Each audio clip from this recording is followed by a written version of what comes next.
ഒരു വാശിയും വൈരാഗ്യം ഒന്നും ആ ജോസഫിനില്ലായിരുന്നു.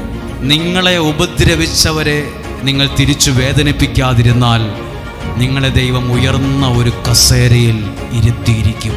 എന്തെല്ലാം കയറി ചുറ്റിക്കോട്ടെ, ദൈവത്തിൽ ആശ്രയിക്കുന്ന നിനക്ക് ഒരപകടവും സംഭവിക്കുകയില്ല.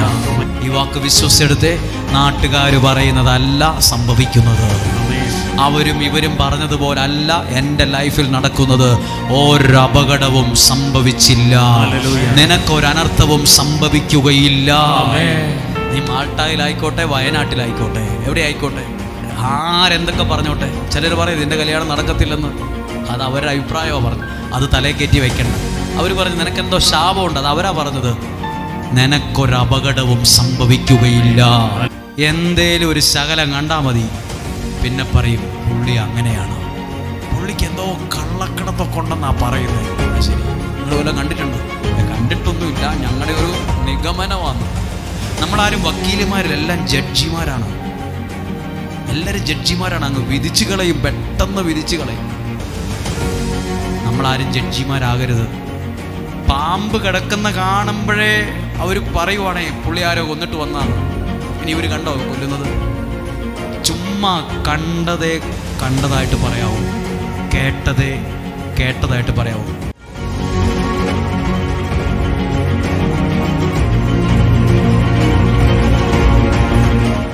പ്രാർത്ഥനയ്ക്കുത്തരമായി വെളിപ്പെടുന്ന ദൈവീക ഇടപെടലുകളാണ് ജീവിതത്തെ മാറ്റിമറിക്കുന്നത്.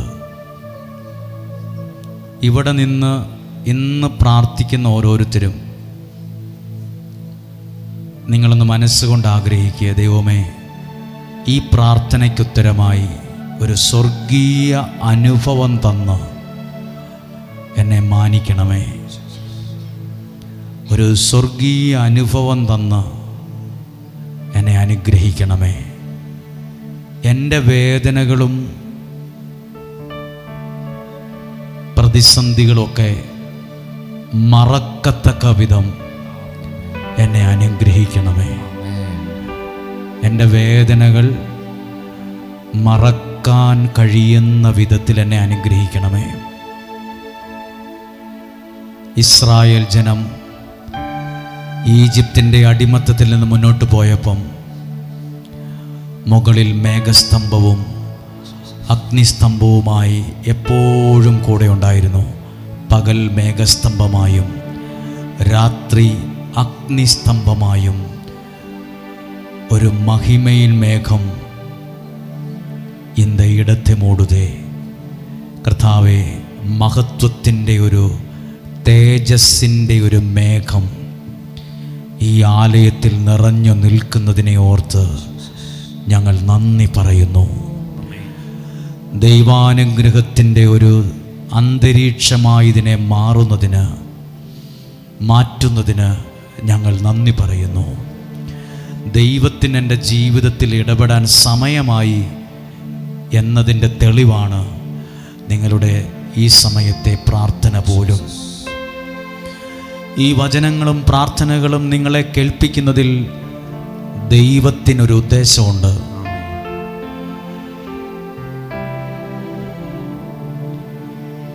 ഒരു മഹിമയിൽ മേഘം இந்த இடத்தை മൂടുതേ.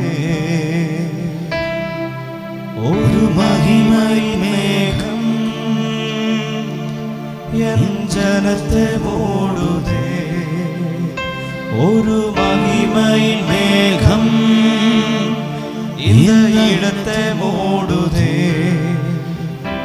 ഒരു മഹിമയിൽ മേഘം എൻ ജനത്തെ മൂടുതേ. വിലകാതെ മേഘം നീ, മുൻ ചെല്ലും മേഘം നീ. വിലകാതെ മേഘം നീ, മുൻ ചെല്ലും മേഘം നീ. ആവിയാനവരേ, അൻപിൻ ആവിയാനവരേ, വല്ല ആവിയാനവരേ, തെളിവിൻ ആവിയാനവരേ. ഓഹോ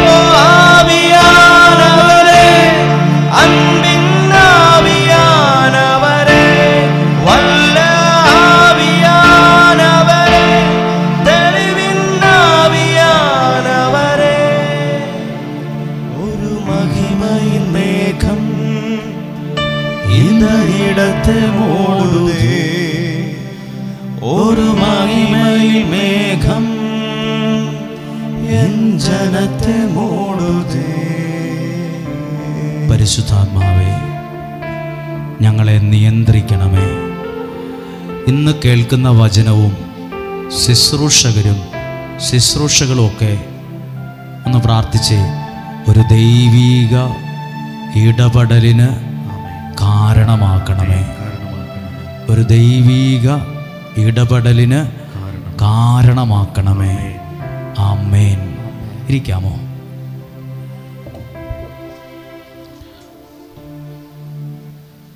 ഹല്ലേലൂയ. എല്ലാവരെയും വളരെ സ്നേഹത്തോടും സന്തോഷത്തോടും ബഹുമാനത്തോടും കൂടെ കാണുന്നു. പ്രിയപ്പെട്ട സുജിത്തച്ഛനെ സ്വാഗതം ചെയ്യുന്നു. സുജിത്തച്ഛൻ CSI സഭയിലെ പ്രിയപ്പെട്ട വൈദികനാണ്. അച്ഛൻ്റെ കൂടെ വന്നിട്ടുള്ള അച്ഛൻ്റെ പ്രിയപ്പെട്ട പള്ളിയിലെ ആളുകളെ ഞങ്ങൾ ഓർക്കുന്നു. അച്ഛൻ തിരുവനന്തപുരത്തു നിന്ന് വരുന്നതാണ്. ഒരു ധ്യാനത്തിനായി ചോദിച്ചു വന്നതാണ്. ഇന്നലെ പുറപ്പെട്ട് ഇന്നിവിടെ എത്തിയപ്പോഴത്തേക്കും 10 മണിയായി. നല്ല ദീർഘദൂരം യാത്ര ചെയ്ത് ഈ ആലയത്തിൽ വന്ന സുജിത്തച്ഛനും പ്രിയപ്പെട്ട ആളുകളെയൊക്കെ ഞങ്ങൾ വളരെ സ്നേഹത്തോടെ സ്വാഗതം ചെയ്യുന്നു. നിങ്ങൾ വന്നതിൽ ഞങ്ങൾക്ക് ഒത്തിരി സന്തോഷമാണ്. ദൈവം ഒത്തിരി അനുഗ്രഹിക്കട്ടെ. അതോടൊപ്പം നിങ്ങൾ ഇന്ന് കേട്ട സാക്ഷ്യവും ഒക്കെ ഒരു ദൈവത്തിൻ്റെ ഇടപെടൽ ഉണ്ടായതിൻ്റെ അടയാളമാണ്. ഹല്ലേലൂയ. ഇന്ന് ഇവിടെ നിന്ന് നിങ്ങൾക്ക് വേണ്ടി പ്രാർത്ഥിക്കുമ്പോൾ ഇങ്ങനെയൊരു പാട്ടിൻ്റെ വരിയുണ്ട്. പാട്ടുകാർക്കറിയത്തില്ല ആ പാട്ട്. സുഖം ഒരു നാൾ വരും വിരുന്നുകാരനായി, ദുഃഖമോ പിരിയാത്ത കൂട്ടുകാരനും. നമ്മുടെ എല്ലാം ജീവിതം നോക്കുമ്പോൾ നമുക്കിങ്ങനെ തോന്നും. സുഖം ഒരു നാൾ വരും, ഒരു വിരുന്നുകാരനെ പോലെ വന്ന് വേഗത്തിലങ്ങ് പോകും. ദുഃഖമോ ഒരിക്കലും പിരിയാത്ത സ്വന്തക്കാരനെ പോലെയും.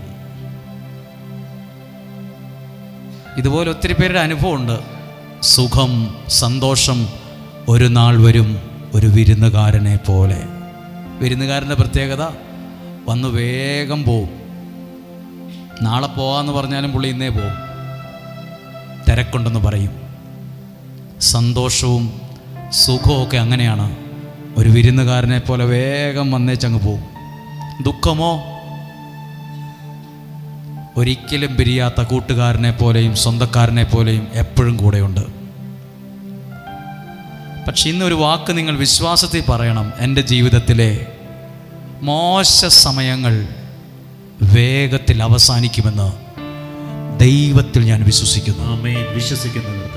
ഇതൊരു എൻ്റെ ജീവിതത്തിലെ മോശ സമയങ്ങൾ വേഗത്തിൽ അവസാനിക്കുമെന്ന് ദൈവത്തിൽ ഞാൻ വിശ്വസിക്കുന്നു. എൻ്റെ ജീവിതത്തിലെ മോശ സമയങ്ങൾ വേഗത്തിൽ അവസാനിക്കുമെന്ന് ക്രിസ്തുവിൽ ഞാൻ വിശ്വസിക്കുന്നു. എപ്പോഴും വിശ്വാസത്തിൻ്റെ വാക്ക് പറയണം കേട്ടോ. എൻ്റെ ജീവിതത്തിലെ മോശ സമയങ്ങൾ വേഗത്തിൽ അവസാനിക്കുമെന്ന് ഞാൻ വിശ്വസിക്കുന്നു. എനിക്ക് ഒത്തിരി ടെൻഷൻ തോന്നിയ ഒരു സമയത്ത്, ടെൻഷൻ തോന്നിയ സമയത്ത് മനസ്സിൽ വന്നൊരു വാക്കാണ്, ദൈവമേ നിൻ്റെ കയ്യിലല്ലയോ ഈ ആലയം, ദൈവമേ നിൻ്റെ കയ്യിലല്ലയോ ഈ ശുശ്രൂഷകൾ, ദൈവമേ നിൻ്റെ കയ്യിലല്ലയോ എൻ്റെ ജീവിതം. നിങ്ങൾക്കൊക്കെ എപ്പോഴെങ്കിലുമൊക്കെ ടെൻഷനും പ്രതിസന്ധിയൊക്കെ വരുമ്പോൾ അന്നേരെ മനസ്സിലത് വണ്ടിയിലായാലും കാറിലായാലും ബസ്സിലായാലും ട്രെയിനിലായാലും ഫ്ലൈറ്റിലായാലും ജോലി ചെയ്യുന്ന സ്ഥലത്ത് അന്നേരെ പറയണം, ദൈവമേ നിൻ്റെ കയ്യിലല്ലയോ എൻ്റെ ജീവിതം, ദൈവമേ നിൻ്റെ കയ്യിലല്ലയോ ഈ ശുശ്രൂഷ. ഞാൻ വിശ്വസിക്കുന്നു എൻ്റെ ജീവിതത്തിലെ മോശ സമയങ്ങൾ എത്രയും വേഗം മാറി പോകും, അവസാനിക്കുമെന്ന് ക്രിസ്തുവിൽ ഞാൻ വിശ്വസിക്കുന്നു. കൂരിരുട്ട് വെളിച്ചത്തിലേക്കാണ് നയിക്കുന്നത്. ആണോ? എത്ര ഇരുട്ടാണേലും നാളെ നേരം വെളുക്കാനുള്ള ആ വെളിച്ചത്തിലേക്കാണ് ഇത് പോയിക്കൊണ്ടിരിക്കുന്നത്. ഇന്ന് നിങ്ങളുടെ ജീവിതത്തിലെ ഇരുട്ട്, പ്രതിസന്ധി ഒരനുഗ്രഹമുള്ള ഐശ്വര്യമുള്ള ഒരു വെളിച്ചത്തിലേക്കാണ് നയിക്കുന്നതെങ്കിലോ, വിശ്വാസത്തിൽ പറഞ്ഞ് എൻ്റെ ജീവിതത്തിലെ മോശം സമയങ്ങൾ വേഗത്തിൽ അവസാനിക്കുമെന്ന് ഞാൻ ദൈവത്തിൽ വിശ്വസിക്കുന്നു. എൻ്റെ പ്രശ്നങ്ങൾ പരിഹരിക്കാൻ എൻ്റെ ദൈവം മതിയായവനാണെന്ന് ഞാൻ വിശ്വസിക്കുന്നു. ആമേൻ. ഹല്ലേലൂയ. കാര്യം നമുക്ക് തോന്നും ഇതെല്ലാം ചെറിയ ചെറിയ ഓരോ വാക്കുകളാണല്ലോ എന്ന്. പ്രാർത്ഥിച്ചു തുടങ്ങിയപ്പോൾ ഒരു വാക്ക് പറഞ്ഞു, നമ്മുടെ ദുഃഖങ്ങൾ മറക്കാൻ ദൈവം ഇടയാക്കും. നിങ്ങളിത് വിശ്വസിക്കുന്നുണ്ടോ? നമ്മളുടെ ദുഃഖങ്ങൾ നമ്മൾ തന്നെ മറന്നു പോകത്തക്ക വിധം ദൈവം ഒരിടവരുത്തും. എങ്ങനെയാണെന്നറിയാവോ? അതിനിരട്ടിയായ ഒരു അനുഗ്രഹത്തെ തന്ന് ആ ദുഃഖം മറക്കാൻ ദൈവം ഇടവരുത്തും. ദൈവം എങ്ങനെയാണ്? ഒരു മൈക്രോവേവോട് മായിച്ചല്ല, നീ ആഗ്രഹിച്ച് ഒത്തിരി നാളായി ആഗ്രഹിച്ച് പ്രാർത്ഥിക്കുന്ന ഒരു കാര്യം നിനക്കൊരനുഗ്രഹമായി തന്ന് നമ്മുടെ ജീവിതത്തിലെ ദുഃഖങ്ങളെ മറക്കാൻ ദൈവം ഇടവരുത്തും. ഹല്ലേലൂയ. ആ വാക്യം വായിക്കാം. ഉൽപ്പത്തി പുസ്തകം 41 അധ്യായം 51 വാക്യം. ഉൽപ്പത്തി പുസ്തകം 41:51 വാക്യം വായിക്കുവാണ്. എൻ്റെ കഷ്ടപ്പാടും പിതാവിൻ്റെ വീടും എല്ലാം മറക്കാൻ ദൈവം ഇടയാക്കിയിരിക്കുന്നു. നമുക്ക് ആ വാക്യം വായിച്ചേ, ഒന്നും കൂടെ വായിക്കുവാണ്. എൻ്റെ കഷ്ടപ്പാടും പിതാവിൻ്റെ വീടും, ആ വീട്ടിൽ ഞാൻ അനുഭവിച്ച പ്രയാസങ്ങളൊക്കെ മറക്കാൻ ദൈവം ഇടയാക്കിയിരിക്കുന്നു. ഹല്ലേലൂയ. ഒത്തിരി ദുഃഖമുള്ള മനുഷ്യരായിരിക്കും ഇവിടെ ഇരിക്കുന്നവർ. ഞാൻ മുമ്പേ പറഞ്ഞ പോലെ തന്നെയൊക്കെ ആയിരിക്കും. സുഖം ഒരു നാൾ വരും, ഒരു വിരുന്നുകാരനെ പോലെ ഇടയ്ക്ക്. ദുഃഖമോ പിരിയാത്ത കൂട്ടുകാരനെ പോലെയും ഇങ്ങനെ ഇരിക്കുകയാണ്, കൂടെ നിൽക്കുവാണ് ദുഃഖം. വേദനകളുള്ള മനുഷ്യരാണ് എന്നെ കേൾക്കുന്നത്. ചിലപ്പോൾ ഈ ശബ്ദം മുഴങ്ങുന്നത് എപ്പോഴെങ്കിലും നിങ്ങളുടെ ഫോണിൽ, നിങ്ങളുടെ അടുക്കളയിലായിരിക്കും, അല്ലെങ്കിൽ നിങ്ങളുടെ ഗസ്റ്റ് റൂമിലായിരിക്കും. നിങ്ങൾ തകർന്നിരിക്കുന്ന, നിങ്ങൾ ഒറ്റയ്ക്കിരിക്കുന്ന ഒരു സമയത്തായിരിക്കും ഇത് യാദൃശ്ചികമായി കേൾക്കുന്നത്. നിങ്ങളോട് ദൈവം പറയുന്നൊരു വാക്കാണ്, നിന്റെ വേദനയുടെ കാലം മറക്കാൻ, അന്ന് അനുഭവിച്ച സങ്കടങ്ങൾ, ആ വീട്ടിൽ വെച്ച്, ആ ഓഫീസിൽ വെച്ച്, ആ ശുശ്രൂഷയിൽ അനുഭവിച്ച ദുഃഖങ്ങളൊക്കെ മറന്നു പോകാൻ ദൈവം ഇടയാക്കും.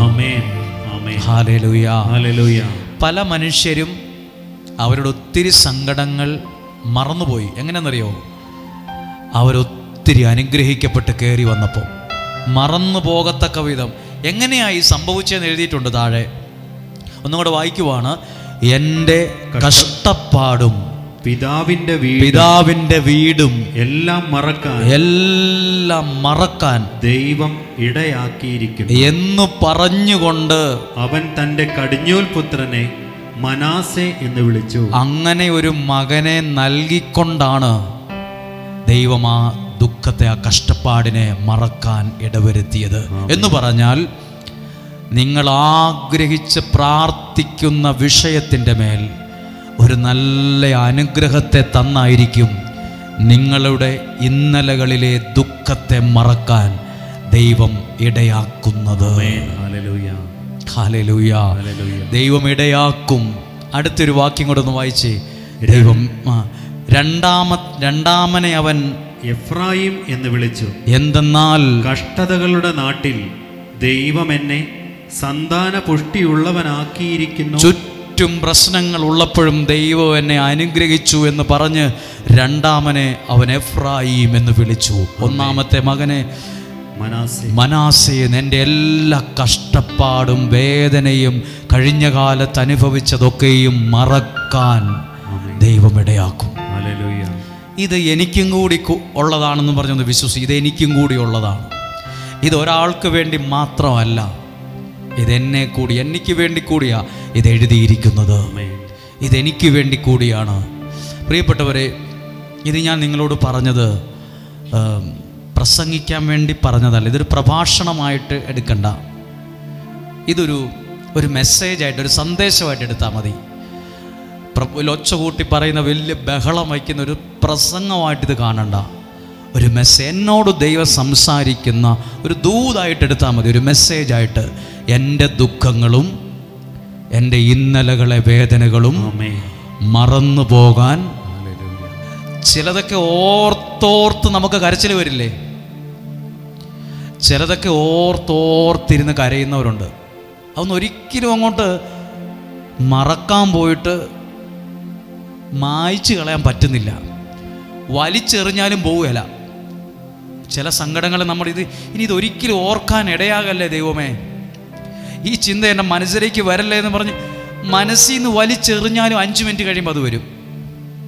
ചിലപ്പോൾ നമ്മുടെ ഉറക്കം പോലും കെടുത്തും. രാത്രി 12 മണിക്കും 1 മണിക്കും നന്നായിട്ട് ഉറങ്ങേണ്ട സമയത്തും ഈ മനസ്സിൽ ഈ വേദനയാണ്. ചില മറക്കേണ്ടതിനെ, ആ കയറി വരുന്ന വഴിയിൽ ഒരു ബോർഡ് എഴുതി വച്ചിട്ടുണ്ട്. അതിനകത്ത് എഴുതിയിട്ടുണ്ട്, മറക്കേണ്ടതിനെ ഓർക്കരുത്, ഓർക്കേണ്ടതിനെ മറക്കുകയും ചെയ്യല്ലെന്ന്. മറക്കേണ്ടതിനെ മറന്നേക്കത്, ഓർക്കണ്ട. ഓർക്കേണ്ടതിനെ, ഓർത്തു വയ്ക്കേണ്ടതിനെ മറന്നു കളയുകയും ചെയ്യല്ലേ. ഹല്ലേലൂയ. ഇന്ന് കേൾക്കുന്ന ഈ വചനം നിങ്ങൾക്ക് ഒത്തിരി പ്രയോജനമാകും. എന്നറിയാമോ? എൻ്റെ സങ്കടങ്ങളെ മറക്കാൻ ദൈവം ഇടയാക്കും.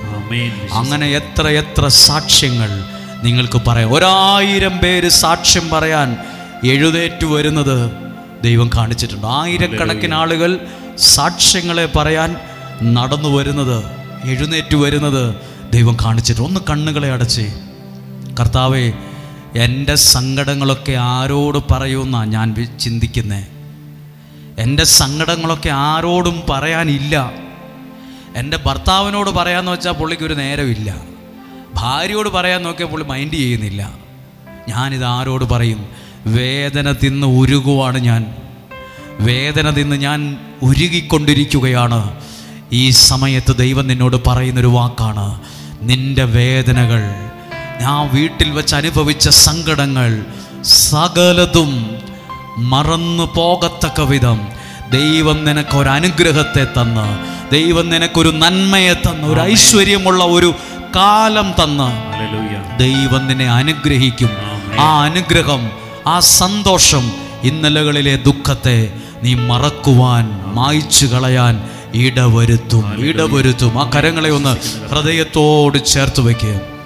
എന്നിട്ട് പറ, കർത്താവേ, എൻ്റെ മനസ്സിൻ്റെ വേദനകളെ മറന്നു കളയാൻ ഞാൻ ഒത്തിരി ശ്രമിക്കുന്നു, എനിക്ക് പറ്റുന്നില്ല. അവിടെ കൗൺസിലിങ്, ഇവിടെ കൗൺസിലിങ് എല്ലാം ചെയ്തെങ്കിലും 2 ദിവസം കഴിയുമ്പോൾ എനിക്ക് പഴയതെല്ലാം ഓർമ്മ വരികയാണ്. എൻ്റെ മനസ്സിന് ഭയങ്കര മുറിവുണ്ട്. ആ മുറിവിനെ ഉണക്കാനുള്ള ഒരു ഔഷധം എനിക്ക് ഇന്ന് സുവിശേഷത്തിലൂടെ തരണമേ.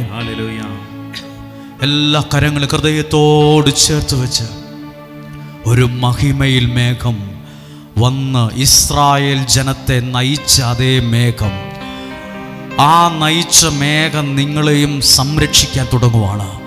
ഈ വാക്ക് പല പ്രാവശ്യം പറ. എൻ്റെ സങ്കടകാലങ്ങൾ ഞാൻ വേഗം മറക്കാൻ ദൈവം ഇടവരുത്തും. എൻ്റെ സങ്കടകാലങ്ങളൊക്കെ മറന്നു പോകാൻ ദൈവം ഇടവരുത്തും. കർത്താവേ, ഏതോ ഒരു പാട്ടിൽ പറഞ്ഞതുപോലെ, ദുഃഖമോ പിരിയാത്ത സുഹൃത്തിനെ പോലെ, പിരിയാത്ത കൂടപ്പിറപ്പിനെ പോലെ, സുഖമോ സന്തോഷമോ ആണ്ടിലൊരിക്കൽ വരുന്നൊരു വിരുന്നുകാരനെ പോലെയുമാ. സന്തോഷത്തോടെ ഒന്ന് ഇരുന്നിട്ട് എത്ര നാളായി, സന്തോഷത്തോടെ ഒരു ഭക്ഷണം കഴിച്ചിട്ട് എത്ര നാളായി. ആ കരങ്ങളെ ഹൃദയത്തോട് ചേർത്ത് വെച്ച് പറ, ഈ വചനം പോലെ സംഭവിക്കട്ടെ. എൻ്റെ വേദനകൾ മറക്കുവാൻ ദൈവം ഇടവരുത്തി എന്ന് പറഞ്ഞ് എൻ്റെ മകനെ മനാസ എന്ന് പേരിട്ടു. എൻ്റെ കഷ്ടകാലത്ത് എൻ്റെ ദൈവം എന്നെ അനുസ്മരിച്ചു എന്ന് പറഞ്ഞ് രണ്ടാമത്തവന് എഫ്രായിം എന്ന് പേരിട്ടു. ഇതുപോലെ ഒരു അനുഗ്രഹം തന്നു നിന്നെ ദൈവം അനുഗ്രഹിക്കട്ടെ. ഒരു വിടുതൽ നല്ല നിന്റെ കുടുംബത്തെ സമൃദ്ധമായിട്ട് അനുഗ്രഹിക്കട്ടെ. ഒരു സൗഖ്യം നൽകി ദൈവം നിന്നെ അനുഗ്രഹിക്കട്ടെ എന്ന് പ്രാർത്ഥിക്കുന്നു. ഈ വചനം കേൾക്കുന്ന എല്ലാ മാതാപിതാക്കളെയും പ്രാർത്ഥനയിൽ ഓർക്കുന്നു. യുവതി യുവാക്കളെ അനുഗ്രഹിച്ച് പ്രാർത്ഥിക്കുന്നു. കുഞ്ഞുങ്ങളെ അനുഗ്രഹിച്ച് പ്രാർത്ഥിക്കുന്നു. ആ കരങ്ങളെ ഹൃദയത്തോട് ചേർത്ത് വെച്ച് എന്നിട്ട് പറഞ്ഞ്, കർത്താവേ, അനുഗ്രഹങ്ങൾ തന്ന് ഈ ദിവസത്തെ ശുശ്രൂഷകളെ എൻ്റെ ജീവിതത്തിൽ അടയാളപ്പെടുത്തണമേ. അനുഗ്രഹങ്ങളെ തന്ന് ഈ ശുശ്രൂഷകളെ അടയാളപ്പെടുത്തണമേ, അടയാളപ്പെടുത്തണമേ. ജീസസ്. ഒരു മഹിമൈമേഘം ഇടത്തെ മൂടുതേ. എല്ലാവരും പാടാമോ? ഒരു മഹിമൈമേഘം എൻ ജനത്തെ മൂടുതേ. ഒരു മഹിമൈമേഘം இந்த இடத்தை மூடுதே. ஒரு மகிமையின் மேகம் என் ஜனத்தை மூடுதே. விலகாத மேகம் நீ, முன் செல்லும் மேகம் நீ. விலகாத மேகம் நீ, முன் செல்லும் மேகம் நீ. അതുകൊണ്ട് ആവിയാനവരേ, അൻപിൻ ആവിയാനവരേ, ഓഹോ ആവിയാനവരേ, അൻപിൻ ആവിയാനവരേ, ഓഹോ ആവിയാനവരേ, അൻപിൻ ആവിയാനവരേ. ഒരു മഹിമയിൻ മേഘം இந்த இடத்தை மூடுதே. ഒരു മഹിമയിൻ മേഘം എൻ ജനത്തെ മൂടുതേ. ആ കരങ്ങളെ ഉയർത്തിപ്പിടിച്ച് ഇരിക്കുന്ന കസേരയിൽ തന്നെ ഇരുന്നുകൊണ്ട് വെറുതെ പറയുകയല്ല, വിശ്വാസത്തിൽ പറഞ്ഞ് എൻ്റെ ജീവിതത്തിലെ സങ്കടഗാനങ്ങൾ വളരെ വേഗത്തിൽ അവസാനിക്കുമെന്നും എൻ്റെ ജീവിതത്തിൽ ഒരു നല്ല കാലം വേഗത്തിൽ തെളിഞ്ഞു വരുമെന്നും രാത്രി മാറുന്നത് ഒരു വെളിച്ചത്തിലേക്ക് എന്നതുപോലെ വെളിച്ചമുള്ള ഒരു കാലം എൻ്റെ മുമ്പിൽ തെളിഞ്ഞു വരുമെന്ന് ഞാൻ ക്രിസ്തുവിൽ വിശ്വസിച്ചുകൊണ്ടൊന്ന് സ്തുതിച്ച് പ്രാർത്ഥിക്കുന്നു. ഹല്ലേലൂയ, യേശുവേ, നന്ദിയോടെ സ്തുതിക്കുന്നു, നന്ദിയോടെ സ്തുതിക്കുന്നു, നന്ദിയോടെ പ്രാർത്ഥിക്കുന്നു. ഹല്ലേലൂയ, യേശുവേ, സ്തുതിക്കുന്നു, സ്തുതിക്കുന്നു, സ്തുതിക്കുന്നു, സ്തുതിക്കുന്നു. നന്ദി, നന്ദി, നന്ദി, നന്ദി. Hallelujah, hallelujah. നിങ്ങൾ ഈ വചനങ്ങൾ കേൾക്കുമ്പോൾ ഇത് നിങ്ങളുടെ ഹൃദയ പലകയിൽ എഴുതി വയ്ക്കണം. പശു വീണ്ടയറുന്ന പോലെ സമയം കിട്ടുമ്പം ഇത് പലപ്പോഴും ആവർത്തിച്ച് ചിന്തിക്കണം. കാരണം അത് നിങ്ങളുടെ ജീവിതത്തിൽ അനുഗ്രഹത്തിൻ്റെ അതിരുകൾ വിസ്തൃതമാക്കാൻ കാരണമാകും. ഇന്നലെ ഞാൻ സൂചിപ്പിച്ചുവെങ്കിലും പറയാം. ഒരു ചെറുപ്പക്കാരൻ്റെ അനുഭവമാണ്. 30 വയസ്സിൽ താഴെയുള്ളൂ. ഞാൻ പ്രായം ചോദിച്ചില്ല എൻ്റെ ഒരു നോട്ടത്തിൽ. ആ മനുഷ്യൻ പറഞ്ഞത് ഇങ്ങനെയാണ്: എൻ്റെ വിവാഹം കഴിഞ്ഞിട്ടില്ല, പക്ഷെ എൻ്റെ ഇന്നത്തെ വീടിൻ്റെ സാഹചര്യം വെച്ച് എൻ്റെ വിവാഹം നടന്നാൽ ശരിയാവുകയില്ല. എന്താ കാരണം? അപ്പോൾ അവൻ പറയുകയാണ്, എൻ്റെ അപ്പനും തമ്മിൽ എന്നും വഴക്കാണ്, അങ്ങോട്ടും ഇങ്ങോട്ടും അവർക്ക് സംശയമാണ്. എൻ്റെ ഓർമ്മ വച്ച കാലം മുതൽ മൊട്ടം വഴക്കാണ് വീട്ടിൽ. അപ്പോൾ ഈ മനുഷ്യൻ ചിന്തിക്കുവാണ്, ഈ സാഹചര്യത്തിൽ ഞാനൊരു കല്യാണം കഴിച്ചൊരു പെൺകുട്ടിയെ കൊണ്ടുവന്നാൽ എന്തായിരിക്കും എൻ്റെ വീടിൻ്റെ അവസ്ഥ? അതുകൊണ്ട് എനിക്ക് വിവാഹം കഴിക്കാൻ ഭയമാണ്. എൻ്റെ ഭാവി എല്ലാം അവതാളത്തിലാണ്. എനിക്ക് ഭയങ്കര സങ്കടമുണ്ട്. എൻ്റെ വീട്ടിലൊന്നും ഇതെനിക്ക് പറയാൻ പറ്റത്തില്ല. എൻ്റെ അമ്മയോട് പറഞ്ഞാൽ അമ്മ ഉൾക്കൊള്ളത്തില്ല, അപ്പനോട് പറഞ്ഞാൽ അത്രയും കൂടെ കേൾക്കത്തില്ല. എൻ്റെ ഒരു പെങ്ങളുണ്ട്, പെങ്ങൾ കല്യാണം കഴിച്ചു പോയി, ഞാൻ മാത്രമേ ഉള്ളൂ, ഞാൻ 2 പേരാണ്, എന്തു ചെയ്യും? എൻ്റെ മനസ്സിൽ വന്ന ഉത്തരം ഞാൻ ഇന്നലെ ഇവിടെ വന്നവരോട് പറഞ്ഞു. നീ അതോർത്ത് വിഷമിക്കണ്ട. നിന്നെ മുന്നിൽ നിർത്തിയായിരിക്കും നിൻ്റെ വീടിൻ്റെ പ്രശ്നങ്ങളെ പരിഹരിക്കാൻ ദൈവം ഉദ്ദേശിച്ചിരിക്കുന്നത്. നമ്മളെ ഇപ്പോൾ ഇവിടെ ചിലർ പറയില്ലേ, ഇപ്പോൾ ഇവിടെ ഇരിക്കുന്ന ഒരാൾ പറയില്ലേ, ഇവിടെ ഇരിക്കുന്ന ഒരാൾ പറഞ്ഞു, അല്ലെ പറയുന്നുണ്ടാവും, എന്നെ ഇങ്ങനെ നിർബന്ധിക്കുകയൊന്നും ചെയ്തേക്കല്ലോ കേട്ടോ പ്രാർത്ഥിക്കാൻ, എനിക്കിതിനോട് താല്പര്യമോ ഇഷ്ടമോ ഇല്ല, പിന്നെ നിങ്ങൾ പറഞ്ഞുകൊണ്ട് ഞാനിവിടെ ഇരിക്കും കഴിയുന്നവരെ നിങ്ങൾക്ക് വേണ്ടി ഞാൻ കൈവൊക്കെയില്ല, പാട്ട് പാടിയില്ല എന്ന് പറഞ്ഞ് എൻ്റെ മേത്ത് ചൊറിയാൻ വരല്ലേ. അങ്ങനെ പറയുന്നവരുണ്ട്. ഞാൻ നിങ്ങൾക്ക് വേണ്ടി ഇവിടെ വന്നിരിക്കും. നിങ്ങളൊരു ആഗ്രഹമല്ലേ ഞാൻ ഇവിടെ വരണമെന്ന്, അതുകൊണ്ടാണ് ഞാൻ വന്നത്. എനിക്കിത് ഇഷ്ടമല്ല. പക്ഷെ ഓർത്തോ, ഒരനുഗ്രഹം വരുന്നത് ഇഷ്ടമില്ലാതിരിക്കുന്ന നിന്നിലൂടെ ആയിരിക്കും ഒരനുഗ്രഹം കയറി വരുന്നത്. താല്പര്യമില്ലാതിരിക്കുന്ന ഒരാളെ ആയിരിക്കും ദൈവം ഒരനുഗ്രഹത്തിന് കാരണമാക്കുന്നത്. ഞാനിത് അനുഭവത്തിൽ നിന്ന്, പല അനുഭവങ്ങളുണ്ട് ഇതൊക്കെ പറയാൻ. ദൈവം നമ്മളെ ചിലരെ മുന്നിൽ നിർത്തി ചില അനുഗ്രഹങ്ങൾ തുറന്നു തരും. വാഹനം ഓടിക്കുന്നവർക്കറിയാം, കാർ ഓടിക്കുന്നവർക്ക് അല്ലെങ്കിൽ ബൈക്ക് ഓടിക്കുന്നവർക്കൊക്കെ അറിയാം. ആ ഡീസലോ പെട്രോളോ അതിൻ്റെ ടാങ്കിൻ്റെ ആ ലോക്ക് ഇരിക്കുന്ന ഡ്രൈവറുടെ സീറ്റിൻ്റെ അടുത്താണ്. ബൈക്കിൻ്റെ ആണെങ്കിൽ ആ ചാവി ആ സ്കൂട്ടറിൻ്റെ ചാവിയുടെ കൂടെയാണ് ഇരിക്കുന്നത്. അതുകൊണ്ടാണ് ഇത് തുറക്കുന്നത്. ആ ടാങ്ക് ഓപ്പൺ ചെയ്താലേ അതിനകത്ത് ഡീസലോ പെട്രോളോ ഇന്ധനം നിറയ്ക്കാൻ പറ്റുള്ളൂ. ഇതുപോലെ ഡ്രൈവറുടെ സീറ്റിൽ ഇരിക്കുന്നവരാണ് നിങ്ങളൊക്കെ. വണ്ടിയുടെ അല്ല, ജീവിതത്തിൻ്റെ.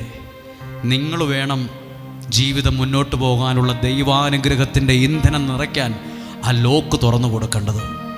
100 രൂപയുടെ 500 രൂപയുടെ 1000 രൂപയുടെ നിറയ്ക്ക് പമ്പിൽ ചെന്ന് നമ്മൾ പറയില്ലേ, നമ്മൾ ഓപ്പൺ ചെയ്ത് കൊടുക്കൂല്ലേ, അവർ പറയും ടാങ്ക് ഓപ്പൺ ആക്കുക. അപ്പം നമ്മൾ അതിൻ്റെ ലോക്ക് തുറക്കും. ഇവിടെ ഇരിക്കുന്ന ഒരു അമ്മയാകട്ടെ, അപ്പനാകട്ടെ, യുവാവാകട്ടെ, ഒരു അനുഗ്രഹം വരാൻ ജീവിതത്തിൻ്റെ ആ ഹൃദയത്തിൻ്റെ ആ വാതിൽ തുറക്ക്. ആ അനുഗ്രഹമാ നാളെ നിൻ്റെ ജീവിതത്തെ ഭംഗി വരുത്തുന്നത്, കളറ് വരുത്തുന്നത്, മനോഹരമാക്കുന്നത്, അതിനെ നിന്റെ കഴിവിനെ വർദ്ധിപ്പിക്കുന്നത്. ആ ഒരു ദൈവാനുഗ്രഹത്തിന് തുറന്നു കൊടുക്കുമ്പോഴാണ്. ഇനി പറയുന്നൊരു വാക്ക് ശ്രദ്ധിക്കണം കേട്ടോ, ഉപകാരപ്പെടും, അനുഗ്രഹമാകും. എവിടെയെങ്കിലുമൊക്കെ നാണം കെട്ടുപോയിട്ടുണ്ടോ? എവിടെയെങ്കിലും നാണം കെട്ടുപോയിട്ടുണ്ടോയെന്ന് വലിയ വിഷമോ കേട്ടോ ഇത് പലരുടെയും. എന്നെ അവരുടെ എല്ലാവരുടെയും മുമ്പിൽ വച്ച് ഈ മനുഷ്യൻ, ആ അയൽവാസി എന്നെ നാണം കെടുത്തിന്ന്. നാണം കെട്ടുപോയിട്ടുണ്ടോ? വാശിയും വൈരാഗ്യവും വേണ്ട. ഞാനൊരു കാര്യം നിങ്ങളോട് പറയാം. നാണം കെട്ടുപോയിട്ടുണ്ടോ?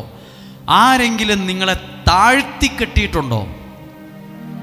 താഴ്ത്തി, കളറില്ല, ഭംഗിയില്ല, എന്താ ഇങ്ങനെ ഇരിക്കും, താഴ്ത്തി കെട്ടിയിട്ടുണ്ടോ? ആരെങ്കിലും നിങ്ങളെ അംഗീകരിക്കാതിരുന്നിട്ടുണ്ടോ? അംഗീകരിക്കേണ്ടവർ അംഗീകരിച്ചില്ലെങ്കിൽ അത് ഭയങ്കര വേദനയാണ്. ആണോ അല്ലയോ? നിങ്ങളുടെ ഭാര്യ ഭർത്താവ് നിങ്ങളെ അംഗീകരിച്ചില്ലെങ്കിൽ, അംഗീകരിക്കേണ്ട ആ മനുഷ്യൻ നിങ്ങൾക്കൊരു വിലയും തരുന്നില്ലെങ്കിൽ അത് തീ കൊണ്ട് കുത്തുന്ന പോലെയാണ്. നിങ്ങൾ എവിടെയെങ്കിലും ആരെങ്കിലും നാണം കെടുത്തിയിട്ടുണ്ടോ? നാണം കെട്ട് തല താഴ്ത്തി നിൽക്കുവാണോ? താഴ്ത്തി കെട്ടിയിട്ടുണ്ടോ? അംഗീകരിക്കാതിരുന്നിട്ടുണ്ടോ? ഇതൊക്കെ ബൈബിളിൽ ഒരാളും കൂടി അനുഭവിച്ചിട്ടുണ്ട്. ആരാന്നറിയാമോ? പഴയ നിയമത്തിലെ ഒരു ജോസഫ്. എല്ലാവരുടെ മുമ്പിലും സഹോദരന്മാർ നാണം കെടുത്തി, താഴ്ത്തിക്കെട്ടി, അംഗീകരിച്ചില്ല. പക്ഷെ ബൈബിൾ വായിക്കുമ്പോൾ അറിയാം, പുള്ളിക്ക് ഒരു ദേഷ്യവും വൈരാഗ്യവും ആരോടും ഇല്ലതാനും. ഒരിക്കലും ചിന്തിക്കരുത് ഒരു വാശിയും വൈരാഗ്യം ഒന്നും ആ ജോസഫിനില്ലായിരുന്നു. അടുത്ത ഭാഗം എഴുതിയിരിക്കുന്നത് ഇങ്ങനെയാണ്: നിങ്ങളെ ഉപദ്രവിച്ചവരെ നിങ്ങൾ തിരിച്ചു വേദനിപ്പിക്കാതിരുന്നാൽ നിങ്ങളെ ദൈവം ഉയർന്ന ഒരു കസേരയിൽ ഇരുത്തിയിരിക്കും. ഈ ജോസഫിനെയാണ് ദൈവം രാജ്യത്തിൻ്റെ സാമ്പത്തിക മന്ത്രിയാക്കി മാറ്റിയത്. ഒരു രാജ്യത്തിൻ്റെ സാമ്പത്തിക ശാസ്ത്രമൊന്നും പഠിക്കാത്ത ഒരാൾ രാജ്യത്തിൻ്റെ സാമ്പത്തികം മൊത്തം കൈകാര്യം ചെയ്തത് ഈ ജോസഫാണ്. ഒന്നുമില്ലാത്ത ഒരുത്തനെയാണ് എല്ലാമുള്ള ഒരു സാമ്പത്തിക മന്ത്രിയാക്കി ഒരു രാജ്യത്തിന് മാറ്റിയത്. ഇത് നിങ്ങളെല്ലാവരും ഒന്ന് പഠിക്കണം. ഇത് പെട്ടെന്ന് പറഞ്ഞു പോയാൽ ഇതിനകത്തൊരു കഥയില്ല. ശരിക്കും ചിന്തിക്കണം. ഒന്നുമില്ലാതെ ജയിലിൽ കിടന്നവനാണ്, സ്വന്തം സഹോദരന്മാർ താഴ്ത്തിക്കെട്ടിയവനാണ്, അംഗീകരിച്ചില്ല, എല്ലാവരും ഉപേക്ഷിക്കപ്പെട്ടവനാ. പക്ഷെ രാജ്യത്തിൻ്റെ സാമ്പത്തികം കൈകാര്യം ചെയ്ത സാമ്പത്തിക മന്ത്രിയായി പുള്ളി മാറി. ഒന്നുമില്ലാതിരിക്കുന്ന ഒരാളെ എല്ലാം ഉള്ളവനാക്കി മാറ്റാനും ദൈവത്തിന് കഴിയുമെന്ന് ഈ പുസ്തകം പഠിപ്പിക്കുന്നു. ഒന്നുമില്ലാത്തവനെ അനുഗ്രഹമുള്ള എല്ലാമുള്ള ഒരുത്തനാക്കി മാറ്റാൻ ആർക്ക് പറ്റും? ദൈവത്തിന് പറ്റും. ആമേൻ. വാശി വൈരാഗ്യം വേണ്ട. വാശി വൈരാഗ്യം ഉള്ള നന്മ കൂടി നശിപ്പിച്ചു കളയും, ഇല്ലാതാക്കി കളയും. വാശി വൈരാഗ്യം എടുത്തു കളാ. അത് നിന്നെ ദൈവത്തിലേക്ക് കുറെ കൂടി അടുപ്പിച്ചിട്ടുണ്ടെങ്കിൽ ഇന്നൊന്നുമില്ലേലും എല്ലാം ഉള്ളവനാക്കി.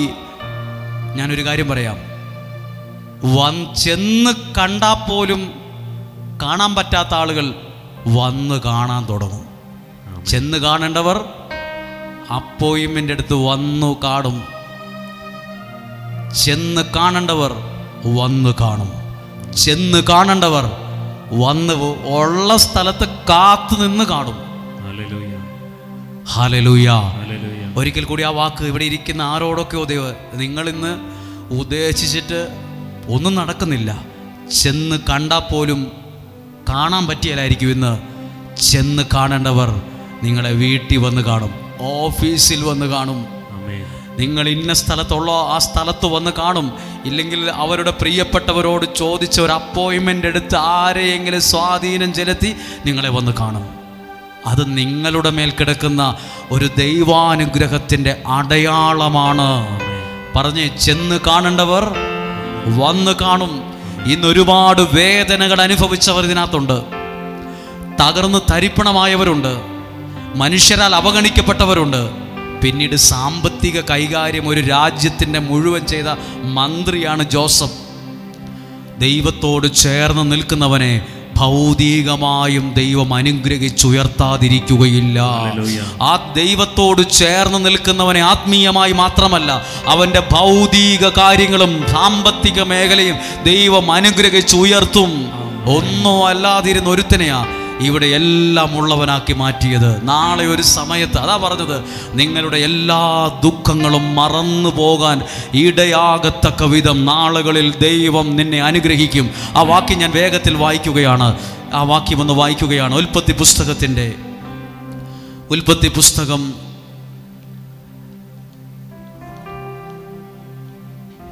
41-ാം അധ്യായം, 41 ഉൽപ്പത്തി പുസ്തകം 47-ാമത്തെ അധ്യായം ഒന്ന് വേഗത്തിൽ വായിക്കുകയാണ്. ഒന്നുമില്ലാതിരുന്ന ജോസഫ് എന്തു കൈകാര്യം ചെയ്തു നോക്കിക്കോ. 47-ാം അധ്യായം 14-ാമത്തെ വാക്യം. ഈജിപ്തിലെയും കാനാൻ ദേശത്തിലെയും പണം മുഴുവൻ ആളുകൾ വാങ്ങിയ ധാന്യത്തിന്റെ വിലയായി ജോസഫ് ശേഖരിച്ചു. ജോസഫ് ഇപ്പൊ സാമ്പത്തിക കൈകാര്യം ചെയ്യുന്ന വലിയ മന്ത്രിയായി. പൊട്ടക്കിണറ്റ് കിടന്നവനാ. വസ്ത്രം പോലും ഇല്ലാതെ, ഒരു ഉടുവസ്ത്രം പോലും ഇല്ലാതെ തകർന്നു പോയവനാ. സകലരുടെ മുമ്പിൽ നാണം കെട്ടു പോയവനാണ്. കള്ളക്കേസിൽ ജയിലിൽ കിടന്നവനാണ്. ഇത്രയും തകർന്നു പോയ ഒരു മനുഷ്യനെ ദൈവം രാജ്യത്തിൻ്റെ സാമ്പത്തിക കൈകാര്യം ചെയ്യുന്ന വലിയൊരു പുള്ളിയാക്കി മാറ്റി. ഇത് ദൈവത്തിന് ഇന്നും ചെയ്യാൻ പറ്റും. ഒന്നുമില്ലാതിരിക്കുന്ന എന്നെ എല്ലാം ഉള്ളവനാക്കി മാറ്റാൻ ദൈവത്തിന് പറ്റുമെന്നൊന്ന് വിശ്വസിച്ചേ. ഇന്ന് എൻ്റെ വീടിനെ നോക്കുമ്പോൾ, എൻ്റെ മക്കളെ നോക്കുമ്പോൾ ഒന്നുമില്ല. ഒരു ജോസഫ് കിടന്ന പോലെ ഒരു പൊട്ടക്കിണറ്റ് കിടക്കുക. ഇന്ന് ജോസഫ് കിടന്ന പോലെ ആരുമില്ല, കൂടപ്പറപ്പില്ല, മിത്രങ്ങളില്ല, സകലരും ശത്രുക്കളായി ഒറ്റപ്പെട്ടൊരു പൊട്ടക്കുഴി കിടക്കുക. ആരും മിണ്ടാനുമില്ല, പറയാനുമില്ല. ചെന്ന് കാണേണ്ടവർ ഇപ്പോൾ വന്ന് കാണാൻ തുടങ്ങി. പണം മുഴുവൻ കൈകാര്യം ചെയ്യുന്ന ഒരു രാജ്യത്തിൻ്റെ സമ്പത്ത് വ്യവസ്ഥയെ നിയന്ത്രിക്കുന്നവനായി മാറി. ഒരു വീടിൻ്റെ സാമ്പത്തിക കാര്യമല്ല, ഒരു രാജ്യത്തിൻ്റെ സാമ്പത്തിക ഘടനയെ നിയന്ത്രിക്കുന്നവനായി ജോസഫ് മാറി.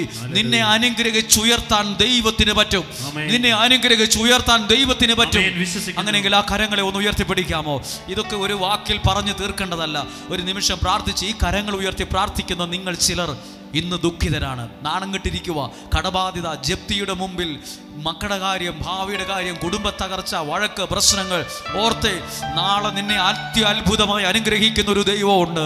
ഇന്നത്തെ ആ കുഴിയിൽ നിന്ന് കയറി നാളെ നീ ഒരു രാജ്യത്തിൻ്റെ ഭരണാധികാരിയായി മാറി സമ്പദ്ഘടനയെ വരെ നിയന്ത്രിക്കുന്ന ഒരുത്തനായി മാറി. ബൈബിൾ എഴുതിയിരിക്കുവാണ്, ആ രാജ്യത്തിൻ്റെ പണം മുഴുവൻ കൈകാര്യം ചെയ്യാൻ ജോസഫ് നിയോഗിക്കപ്പെട്ടുവെന്ന്. ഒന്നുമില്ലാത്തവനെ ദൈവം സാമ്പത്തിക കാര്യത്തിന്റെ മുൻപന്തിയിലെത്തിച്ചു. നിന്നെ ഉയർത്താൻ ദൈവത്തിന് പറ്റും. നിന്നെ അനുഗ്രഹിക്കാൻ ദൈവത്തിന് പറ്റും. നിന്നെ രക്ഷിക്കാൻ പറ്റും. ഇന്നു കിടക്കുന്നത് പൊട്ടക്കിണറ്റിലാണെങ്കിലും, ഇന്നു കിടക്കുന്നത് പടുകുഴിയിലാണെങ്കിലും നീ ഉയർത്തെഴുന്നേൽക്കും. നീ രക്ഷപ്പെടും. നീ മാനിക്കപ്പെടും. ദൈവം നിന്നെ മാനിക്കും. ഒന്ന് കരങ്ങളെ ഉയർത്തി സ്തുതിച്ച് പ്രാർത്ഥിച്ച് ഹല്ലേലൂയ. യേശുവിന്റെ നാമത്തിൽ ഏൽപ്പിച്ച് പ്രാർത്ഥിക്കുന്നു. യേശുവിന്റെ നാമത്തിൽ ഏൽപ്പിച്ച് പ്രാർത്ഥിക്കുന്നു. Hallelujah, hallelujah, hallelujah. ശ്രദ്ധിച്ചേ, ഇത് ചിലപ്പോ നമുക്ക് ചെറിയൊരു കാര്യമായിട്ട് തോന്നും. പുള്ളി ഒരു വീടിൻ്റെ സാമ്പത്തികമല്ല ഇപ്പൊ കൈകാര്യം ചെയ്യുന്നത്, ഒരു രാജ്യത്തിൻ്റെ സമ്പദ്ഘടനയെ നിയന്ത്രിക്കുന്ന ആളായി മാറി. ഇഷ്ടം പോലെ പണം എഴുതിയിരിക്കുന്നത് ഇങ്ങനെയാ: ഈജിപ്തിലെയും കാനാൻ ദേശത്തിലെയും പണം മുഴുവൻ ആളുകൾ വാങ്ങിയ ധാന്യത്തിന്റെ വിലയായി ജോസഫ് ശേഖരിച്ചു. ജോസഫിന്റെ കയ്യിലെത്തി. കുറച്ചു നാളുകൾക്ക് മുമ്പ് എവിടെ കിടന്നയാളാ? പൊട്ടക്കിണറ്റിൽ കിടന്നവനാണ്. ഉടുക്കാനൊരു വസ്ത്രം പോലും ഉണ്ടായിരുന്നു, കീറിപ്പറിച്ചുകൊണ്ട് പോയി. ആടിൻ്റെ ചോര മുക്കി അപ്പനെ കാണിച്ച സഹോദരങ്ങളാ കൂടെ ഉള്ളത്. കൂടെയുള്ളവർ മുഴുവൻ ചതിക്കുന്നവരും വഞ്ചിക്കുന്നവരുമാ. ഇപ്പോൾ ഇരിക്കുന്നതോ ഒരു രാജ്യത്തിൻ്റെ സാമ്പത്തിക മന്ത്രിയായി ഇപ്പോൾ പുള്ളി. ധനകാര്യ വകുപ്പാണ് ഇപ്പോൾ കൈകാര്യം ചെയ്യുന്നത്. ഒരു കാര്യം കൂടെ വായിച്ച് 20-ാമത്തെ വാക്യം. അതുകൊണ്ട് ജോസഫ് ഈജിപ്തിലെ നിലം മുഴുവൻ ഫറവോയ്ക്ക് വേണ്ടി വാങ്ങി. അവിടെയുള്ള പറമ്പ് മുഴുവൻ പുള്ളി പൈസ കൊടുത്ത് വാങ്ങി. ചിന്തിക്കാൻ പറ്റുമോ? ഉടുക്കാനൊരു വസ്ത്രമില്ലാതെ അടിവസ്ത്രം മാത്രം ഇട്ട് പട്ടണത്തിൽ നിന്നവനാ പൈസ മുടക്കി പറമ്പ് മുഴുവൻ വാങ്ങിന്ന്. ഇതാണ് ഒരു മനുഷ്യൻ്റെ മേൽ വരുന്ന അനുഗ്രഹത്തിൻ്റെ വില. നിങ്ങൾക്ക് കിട്ടുന്ന അനുഗ്രഹത്തിൻ്റെ വില എത്രയുണ്ടെന്നറിയാമോ? അത് വഴിയെ പോകുന്നവന് കിട്ടത്തില്ല. അത് കിട്ടിയാൽ അവൻ ചരിത്രം സൃഷ്ടിക്കും. ഇത് വായിച്ചു നോക്ക്. പറമ്പ് മുഴുവൻ പുള്ളി വാങ്ങിയെന്ന്, ലക്ഷങ്ങൾ കൊടുത്ത്, കോടികൾ മുടക്കി. വായിച്ചേ. അതുകൊണ്ട് ജോസഫ് ഈജിപ്തിലെ നിലം മുഴുവൻ ഫറവോയ്ക്ക് വേണ്ടി വാങ്ങി. ക്ഷാമം വളരെ കഠിനമായി തീർന്നതിനാൽ ഈജിപ്തുകാരെല്ലാവരും തങ്ങളുടെ നിലം വിറ്റ് സാമ്പത്തിക പ്രശ്നം വന്നപ്പം നാട്ടിലുള്ളവർ മുഴുവൻ സ്ഥലം വിറ്റത് മുഴുവൻ മേടിച്ചത് ജോസഫാണ്. ആ സ്ഥലം വിൽക്കാൻ വച്ചത് മുഴുവൻ ജോസഫ് മേടിച്ചു ഫറവോയ്ക്ക് വേണ്ടി. നോക്കൂ, ഇപ്പോൾ രാജ്യത്തിൻ്റെ സാമ്പത്തിക കൈകാര്യം ചെയ്യുന്ന 1-ാം നമ്പർ ആളാണ്. ഇതാണ് ദൈവത്തിൻ്റെ പ്രത്യേകത.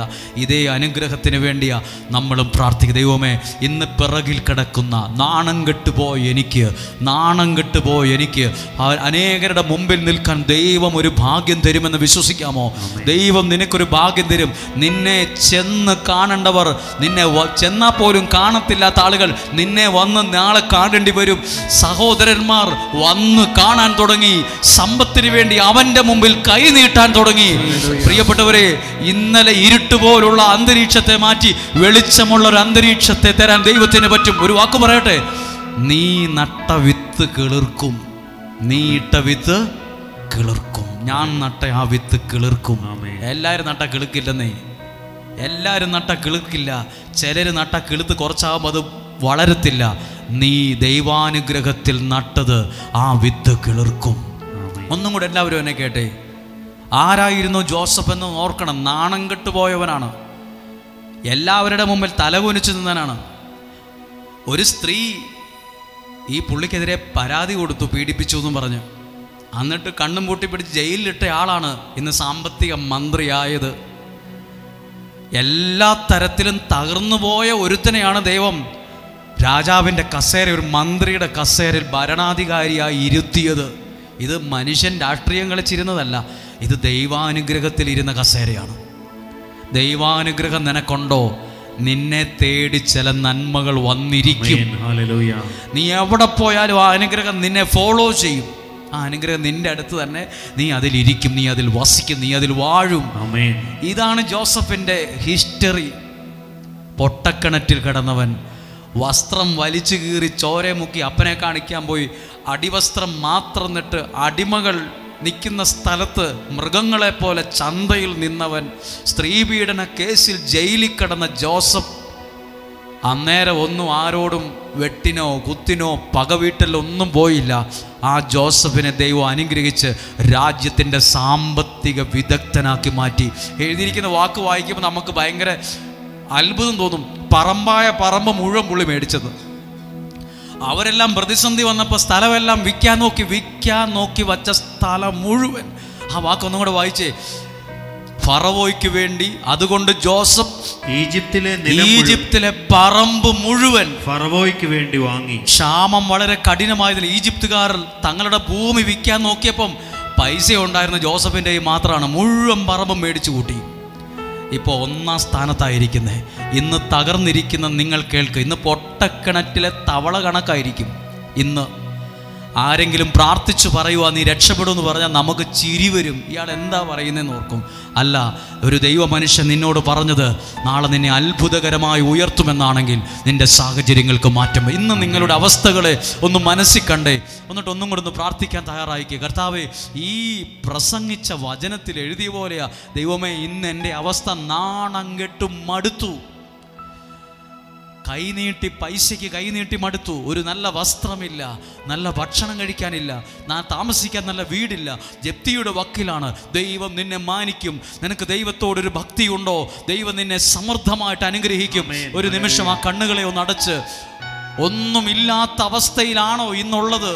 സാരമില്ല, നാളെ ലോകം അവസാനിക്കുകയല്ല. ചില അനുഗ്രഹങ്ങൾ നിന്റെ കണ്ണുകൾ കൊണ്ട് കാണാൻ ദൈവം ചില ഭാഗ്യങ്ങളെ തരും.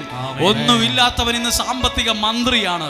ഒന്നുമില്ലാതിരുന്നവൻ ഇന്ന് രാജ്യത്തിൻ്റെ സാമ്പത്തികം. ഒന്നും കൂടെ കേട്ട്, സ്ഥലം ഈജിപ്തിലെ പറമ്പ് മുഴുവൻ വിൽക്കാൻ നോക്കിയപ്പോൾ അത് മേടിക്കാൻ കാശുണ്ടായിരുന്ന ജോസഫിൻ്റെ കയ്യിലാ ദൈവാനുഗ്രഹമുള്ള ധനം നൽകിയത്.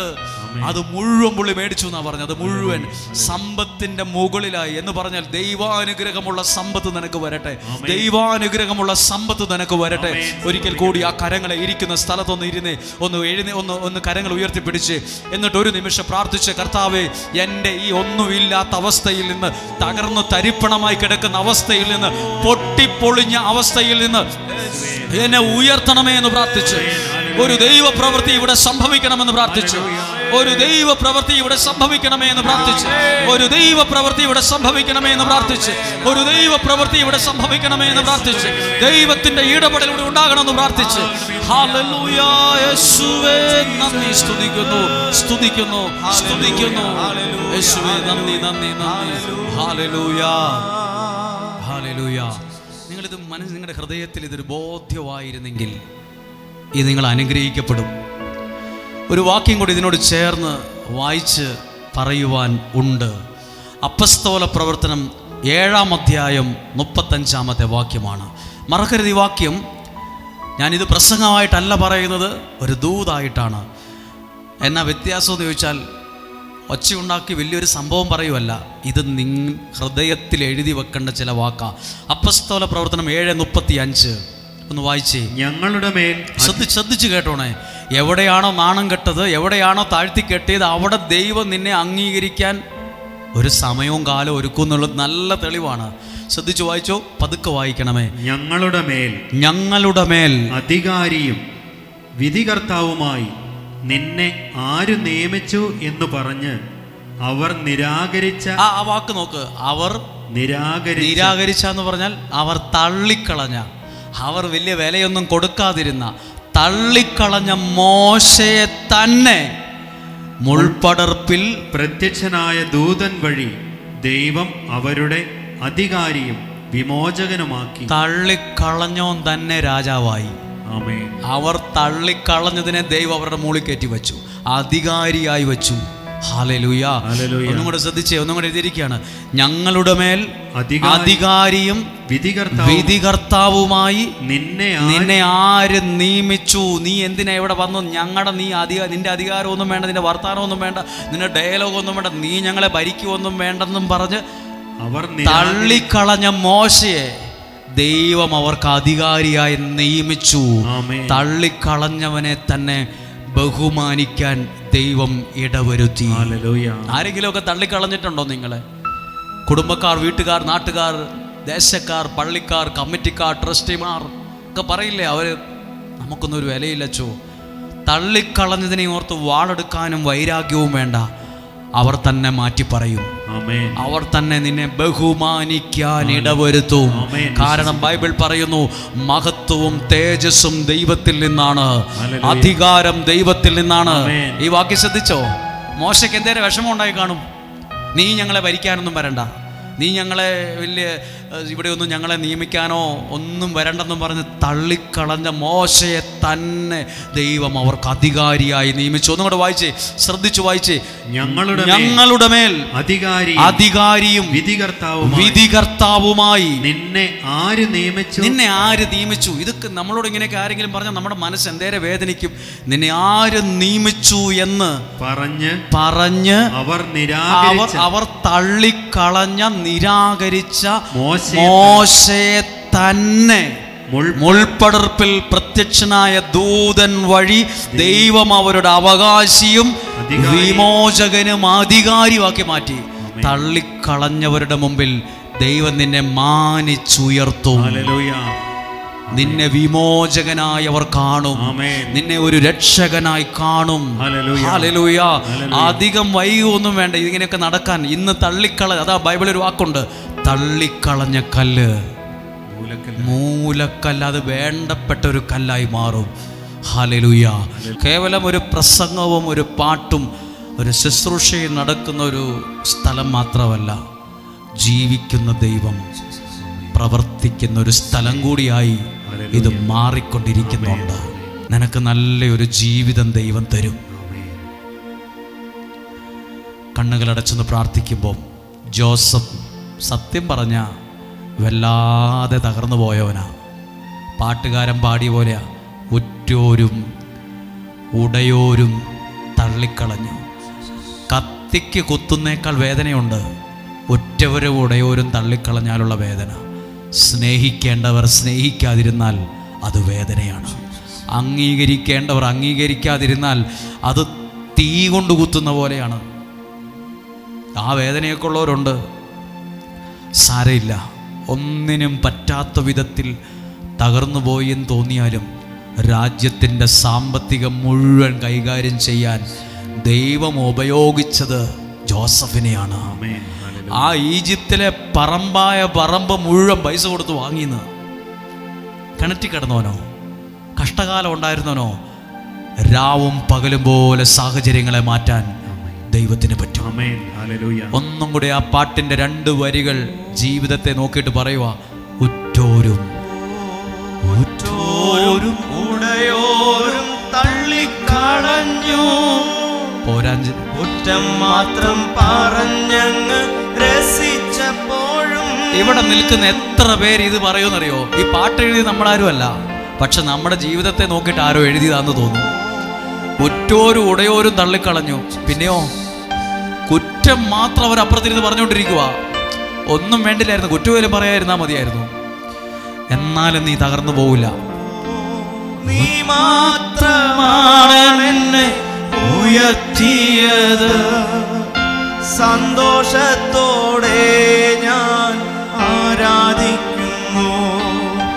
നീ മാത്രമാണ് എന്നെ ഉയർത്തിയത്, സന്തോഷത്തോടെ ഞാൻ ആരാധിക്കുന്നു. ഒരിക്കലും ഒരാൾ പറയുവാണേ, എന്നെ ആരും വളർത്തിയില്ല, എന്നെ ആരും വളർത്തിയില്ല. നിന്നെ ആര് വളർത്തുമ്പോഴല്ല വളരുന്നത്, വളർത്താൻ ദൈവത്തിന്റെ കരങ്ങളിൽ നീ ഏൽപ്പിക്കുമ്പോഴാണ് നീ വളരുന്നത്. ഒത്തിരി പേര് എന്നെ ആരും വളർത്തിയില്ല, എന്നെ പ്രസംഗത്തിനാരും വളർത്തി, എന്നെ ധ്യാനത്തിനാരും വളർത്തിയില്ല, എന്നെ ശുശ്രൂഷിക്കുന്നു ആരും വളർത്തി. അത് പറയണ്ട, നിന്നെ വളർത്താൻ ദൈവത്തിന് ഏൽപ്പിച്ചു കൊടുക്കുക. മറ്റുള്ളവർ അതിശയിക്കുന്ന വിധത്തിൽ ദൈവം നിന്നെ വളർത്തിക്കൊള്ളും. അതാ പറഞ്ഞത്, ഉറ്റോരും ഉടയോരും തള്ളിക്കളഞ്ഞാലും ഉറ്റോരും തള്ളിക്കളഞ്ഞു, പോരാത്തതിന് കുറ്റം മാത്രം പറഞ്ഞങ്ങ് രസിച്ചപ്പോഴും നീ മാത്രമാണ് എന്നെ ഉയർത്തിയത്, സന്തോഷത്തോടെ ഞാൻ ആരാധിക്കുന്നു. പറഞ്ഞ് ശബ്ദം ഉയർത്തി പറഞ്ഞു, നീ മാത്രമാണ് എന്നെ ഉയർത്തിയത്, സന്തോഷത്തോടെ ഞാൻ ആരാധിക്കുന്നു. കണ്ണുകളടച്ചിത് വിശ്വാസത്തിൽ ഇനി കരയില്ല ആരും, ഇനി സങ്കടപ്പെടരുത്. നമ്മൾ പറയും അവരൊന്നും തന്നില്ലേലും വേണ്ടില്ല, ഈ ഇല്ലാത്തതുള്ളതും പറയാതിരുന്നാൽ മതിയായിരുന്നു. കുറ്റം മാത്രം പറഞ്ഞ് ബാർബർ ഷോപ്പിലും ചായക്കടയിലും ഇരുന്ന് നമ്മുടെ കുറ്റം പറഞ്ഞ് ചിരിക്കുന്ന പക്ഷെ ബൈബിൾ പറയോ, പാട്ട് പറയുവാ, അവരൊന്നുമല്ല എന്നെ വളർത്തിയത്, നീ മാത്രമാണ്. വളർത്താൻ കഴിവുള്ള ദൈവത്തിന്റെ കയ്യിൽ ഏൽപ്പിച്ചാൽ നിന്റെ കഴിവ് വർദ്ധിച്ചു വരും, ടാലന്റ് വർദ്ധിച്ചു വരും, ഐഡിയകൾ വർദ്ധിച്ചു വരും. പരിശുദ്ധാത്മാവേ, ഞങ്ങളെ സഹായിക്കണമേ. ഒന്നും കൂടി ഇരിക്കാമോ? ഇരിക്കാം. ഒരു ചെറിയ കാര്യം കൂടി ഇതിനോട് ചേർന്ന് ഒന്ന്. ഇന്നലെ ഇത് പ്രസംഗിച്ചപ്പോഴേ കുറച്ച് പേരുടെ മുഖം ലൈറ്റിട്ട പോലെ തെളിഞ്ഞതാ. അതായത് നമ്മളെ ഇത് ജീവിതമായിട്ട് പറയുമ്പോഴേ ശരിയാകത്തുള്ളൂ. അപ്പസ്തോല പ്രവർത്തനം 28-ാം അധ്യായം 3 മുതലുള്ള വാക്യം വായിക്കാൻ തുടങ്ങുവാണ്. ചിലപ്പോൾ നിങ്ങൾ 1000 വട്ടം കേട്ടതായിരിക്കും, ചിലപ്പോൾ ഇന്നലെ കേട്ടതാണല്ലോ വീണ്ടും പുള്ളി ഇതെന്തിനാ പ്രസംഗിക്കുന്നതെന്ന് തോന്നും. ഇന്നലെ കേട്ടതിനേക്കാൾ കൂടുതൽ ഇന്നിത് കേൾക്കാനുണ്ട്. ചിലപ്പോൾ ഇത് വേറെ ഒരു സമയത്ത് ഇത് ആളുകൾ കേൾക്കും. ഇതെന്നാ സംഭവം എന്ന് ഞാൻ പറയാം. പൗലോസ്ലീഹ മാൾട്ടായിലെത്തിയ സംഭവമാണ്. ഇവിടെ ഇരിക്കുന്ന ചിലരുടെ പിള്ളേർ മാൾട്ടായിൽ പഠിക്കുന്നുണ്ടാവും. ആ രാജ്യത്ത് മാൾട്ടായിലുള്ളവരുണ്ടാവും, പഠിക്കാൻ പോയവർ, ജോലി ചെയ്തവർ മാൾട്ടായി കാണും. ഇതേ മാൾട്ടായി എന്ന് പറയുന്ന സ്ഥലത്ത് പൗലോസ്ലീഹായ്ക്കുണ്ടായ അനുഭവം ഒന്ന് വായിക്കുവാണ്. 28-ാം അധ്യായം 3-ാമത്തെ വാക്യം. പൗലോസ് കുറെ ചുള്ളിക്കമ്പുകൾ പെറുക്കിയെടുത്ത് തീയിലിട്ടു. എല്ലാവർക്കും മനസ്സിലാകുന്ന ഒരു ഭാഗമാണ്. മാൾട്ടായിലെത്തിയപ്പം കൊടും തണുപ്പാണ് അവിടെ. ഇവിടുത്തെ തണുപ്പ് പോലല്ല, വിറയ്ക്കുന്ന തണുപ്പ്. അപ്പോൾ അവിടെ ആളുകൾ തീ കൂട്ടിയിട്ടുണ്ട്. അപ്പം അദ്ദേഹം അവിടെയൊക്കെ കിടക്കുന്ന കുറേ ചുള്ളിക്കമ്പുകൾ പെറുക്കിയെടുത്ത് ആ തീ കുറച്ചുകൂടി ഒന്ന് വിപുലീകരിക്കാൻ ആഗ്രഹിച്ച് കമ്പ് പെറുക്കിയപ്പം ഒരു പാമ്പ് പുള്ളിനെ കയ്യെ ചുറ്റി. അതും ചേരപ്പാമ്പൊന്നുമല്ല ചുറ്റിയത്, അപകടമുള്ള വിഷമുള്ളൊരു പാമ്പ് ചുറ്റി. അപ്പോൾ ഒരണലിപ്പാമ്പ് ചൂടേറ്റ് പുറത്ത് ചാടി അവൻ്റെ കയ്യിൽ ചുറ്റി. ആരുടെ കയ്യെ ചുറ്റി? പൗലോസ്ലീഹ വിറക് പെറുക്കിയ ആളുടെ കയ്യെ ചുറ്റി കിടക്കുക പാമ്പ്. പാമ്പിനെ കാണുമ്പോഴേ പേടിക്കുന്നവരാണ് നമ്മൾ. കാറിപ്പോവും, ഒച്ച വെച്ച് പോവും. ഇവിടെ വേറെ ആരെയും പാമ്പ് തൊട്ടിട്ടില്ല. കൃത്യം വിറക് പെറുക്കിയ പൗലോസ്ലീഹയുടെ കയ്യിൽ പാമ്പ്. പാമ്പിനെ കണ്ടപ്പം ചുറ്റും നിൽക്കുന്നവരെല്ലാം ഓടി. അപ്പോൾ ആളുകൾ നോക്കിയപ്പം ഇത് ചേരയൊന്നും അല്ല, ഇത് നല്ല വിഷമുള്ള ഐറ്റമാണ്. അപ്പം തന്നെ ആളുകൾ പറയുവാണ്, അതാണ് ഇതിനകത്ത് അത്ഭുതം. പാമ്പ് അവൻ്റെ കയ്യിൽ, പാമ്പ് പൗലോസിൻ്റെ കയ്യിൽ ഇങ്ങനെ തൂങ്ങിക്കിടക്കുന്നത് കണ്ടപ്പോൾ നാട്ടുകാർ പരസ്പരം പറഞ്ഞു. അതേ നാട്ടുകാരാണ് ഇന്നും ഉള്ളത്. നാട്ടുകാർ പരസ്പരം പറഞ്ഞു, ഈ മനുഷ്യൻ ഒരു കൊലപാതകിയാണെന്ന്, ഇവനാരെയോ കൊന്നിട്ട് വന്നതാണെന്ന്. നോക്കൂ, മനസ്സാ വാച അറിയാത്തൊരു കാര്യം പറയുക. നാട്ടുകാരങ്ങനാണ്. മാൾട്ടായിലുള്ള നാട്ടുകാരും ഇന്നത്തെ നാട്ടുകാരും ഒരേപോലാണ്. എന്തേലും ഒരു ശകലം കണ്ടാൽ മതി, പിന്നെ പറയും പുള്ളി അങ്ങനെയാണ്, പുള്ളിക്ക് എന്തോ കള്ളക്കടത്തൊക്കെ ഉണ്ടെന്നാ പറയുന്നത്. അത് ശരി, നിങ്ങൾ വല്ലതും കണ്ടിട്ടുണ്ടോ? കണ്ടിട്ടൊന്നുമില്ല, ഞങ്ങളുടെ ഒരു നിഗമനമാണ്. നമ്മളാരും വക്കീലുമാരെല്ലാം ജഡ്ജിമാരാണ്. എല്ലാവരും ജഡ്ജിമാരാണ്. അങ്ങ് വിധിച്ചു കളയും, പെട്ടെന്ന് വിധിച്ചു കളയും. നമ്മളാരും ജഡ്ജിമാരാകരുത്. പാമ്പ് കിടക്കുന്ന കാണുമ്പോഴേ അവർ പറയുവാണേ പുള്ളി ആരോ കൊന്നിട്ട് വന്നാന്ന്. ഇനി ഇവർ കണ്ടോ കൊല്ലുന്നത്? ചുമ്മാ കണ്ടതേ കണ്ടതായിട്ട് പറയാവൂ, കേട്ടതേ കേട്ടതായിട്ട് പറയാവൂ. കണ്ടിട്ടില്ലാത്തത് കണ്ടു എന്ന് പറയല്ലേ, ചുമ്മാ അഭിപ്രായം പറയല്ലേ. പൗലോസ് മാൾട്ടായിലെത്തിയപ്പോൾ പറയുവാണ് കൊലപാതകിയാന്ന്. നമ്മളെക്കുറിച്ചും പലതും പറയും. എൻ്റെ ഒന്നും പുറകെ പോയേക്കല്ലേ, മനസ്സ് പോകും. അപ്പുറത്തെ വീട്ടുകാർ പറഞ്ഞത്, ബാർബർ ഷോപ്പിൽ ഇരുന്ന ആൾക്കാർ പറഞ്ഞത്, നിന്നെക്കുറിച്ച് നാട്ടിൽ മുഴുവൻ ഇങ്ങനെ ആകട്ടോ പറയുന്നത്. ആയിക്കോട്ടെ, കുഴപ്പമില്ല. ഞാൻ എപ്പോഴും വിശ്വസിക്കുന്ന ഒരാൾ പറഞ്ഞൊരു വാക്കുണ്ട്, ഇഷ്ടപ്പെടുന്നവർ ഇഷ്ടപ്പെടട്ടെ. നമ്മളെ സ്നേഹിക്കുന്നവർ സ്നേഹിക്കട്ടെ. പ്രാർത്ഥിക്കാൻ വരാൻ ഇഷ്ടമുള്ളവർ വരട്ടെ, അല്ലാത്തൊരു വരണ്ട. ഇഷ്ടമുള്ളവർ വരട്ടെ. ആരെയും ഒന്നിനും നിർബന്ധിക്കരുത്. ഒന്നിനും ഇഷ്ടമുള്ളവരും ബഹുമാനിക്കാൻ ആഗ്രഹം ബഹുമാനിക്കുക, ഇഷ്ടമില്ലാത്തവർ ഇഷ്ടപ്പെടണ്ട. സ്നേഹിക്കാൻ പറ്റുന്നവർ സ്നേഹിക്കട്ടെ, വേണ്ടാത്തവർ വേണ്ട, ഇഷ്ടമുള്ളവർ സ്നേഹിക്കട്ടെ. അതതിൻ്റെ വഴിക്ക് വിട്. മനുഷ്യൻ പറയുന്ന വാക്കുകളുടെ പുറകെ പോയാൽ നമുക്ക് ഡിപ്രഷൻ വരും. എന്ത് വരും? ഭയങ്കര, അയ്യോ അവരെന്താന്ന് വെച്ചാൽ പറയട്ടെ. പൗലോസ്ലീഹായെക്കുറിച്ച് പറയുവാണ്, പുള്ളി ആരോ കൊന്നിട്ട് വന്നതാന്ന്. ഇത്രയും കൊണ്ട് തീർന്നില്ല നാട്ടുകാർ പറഞ്ഞത്.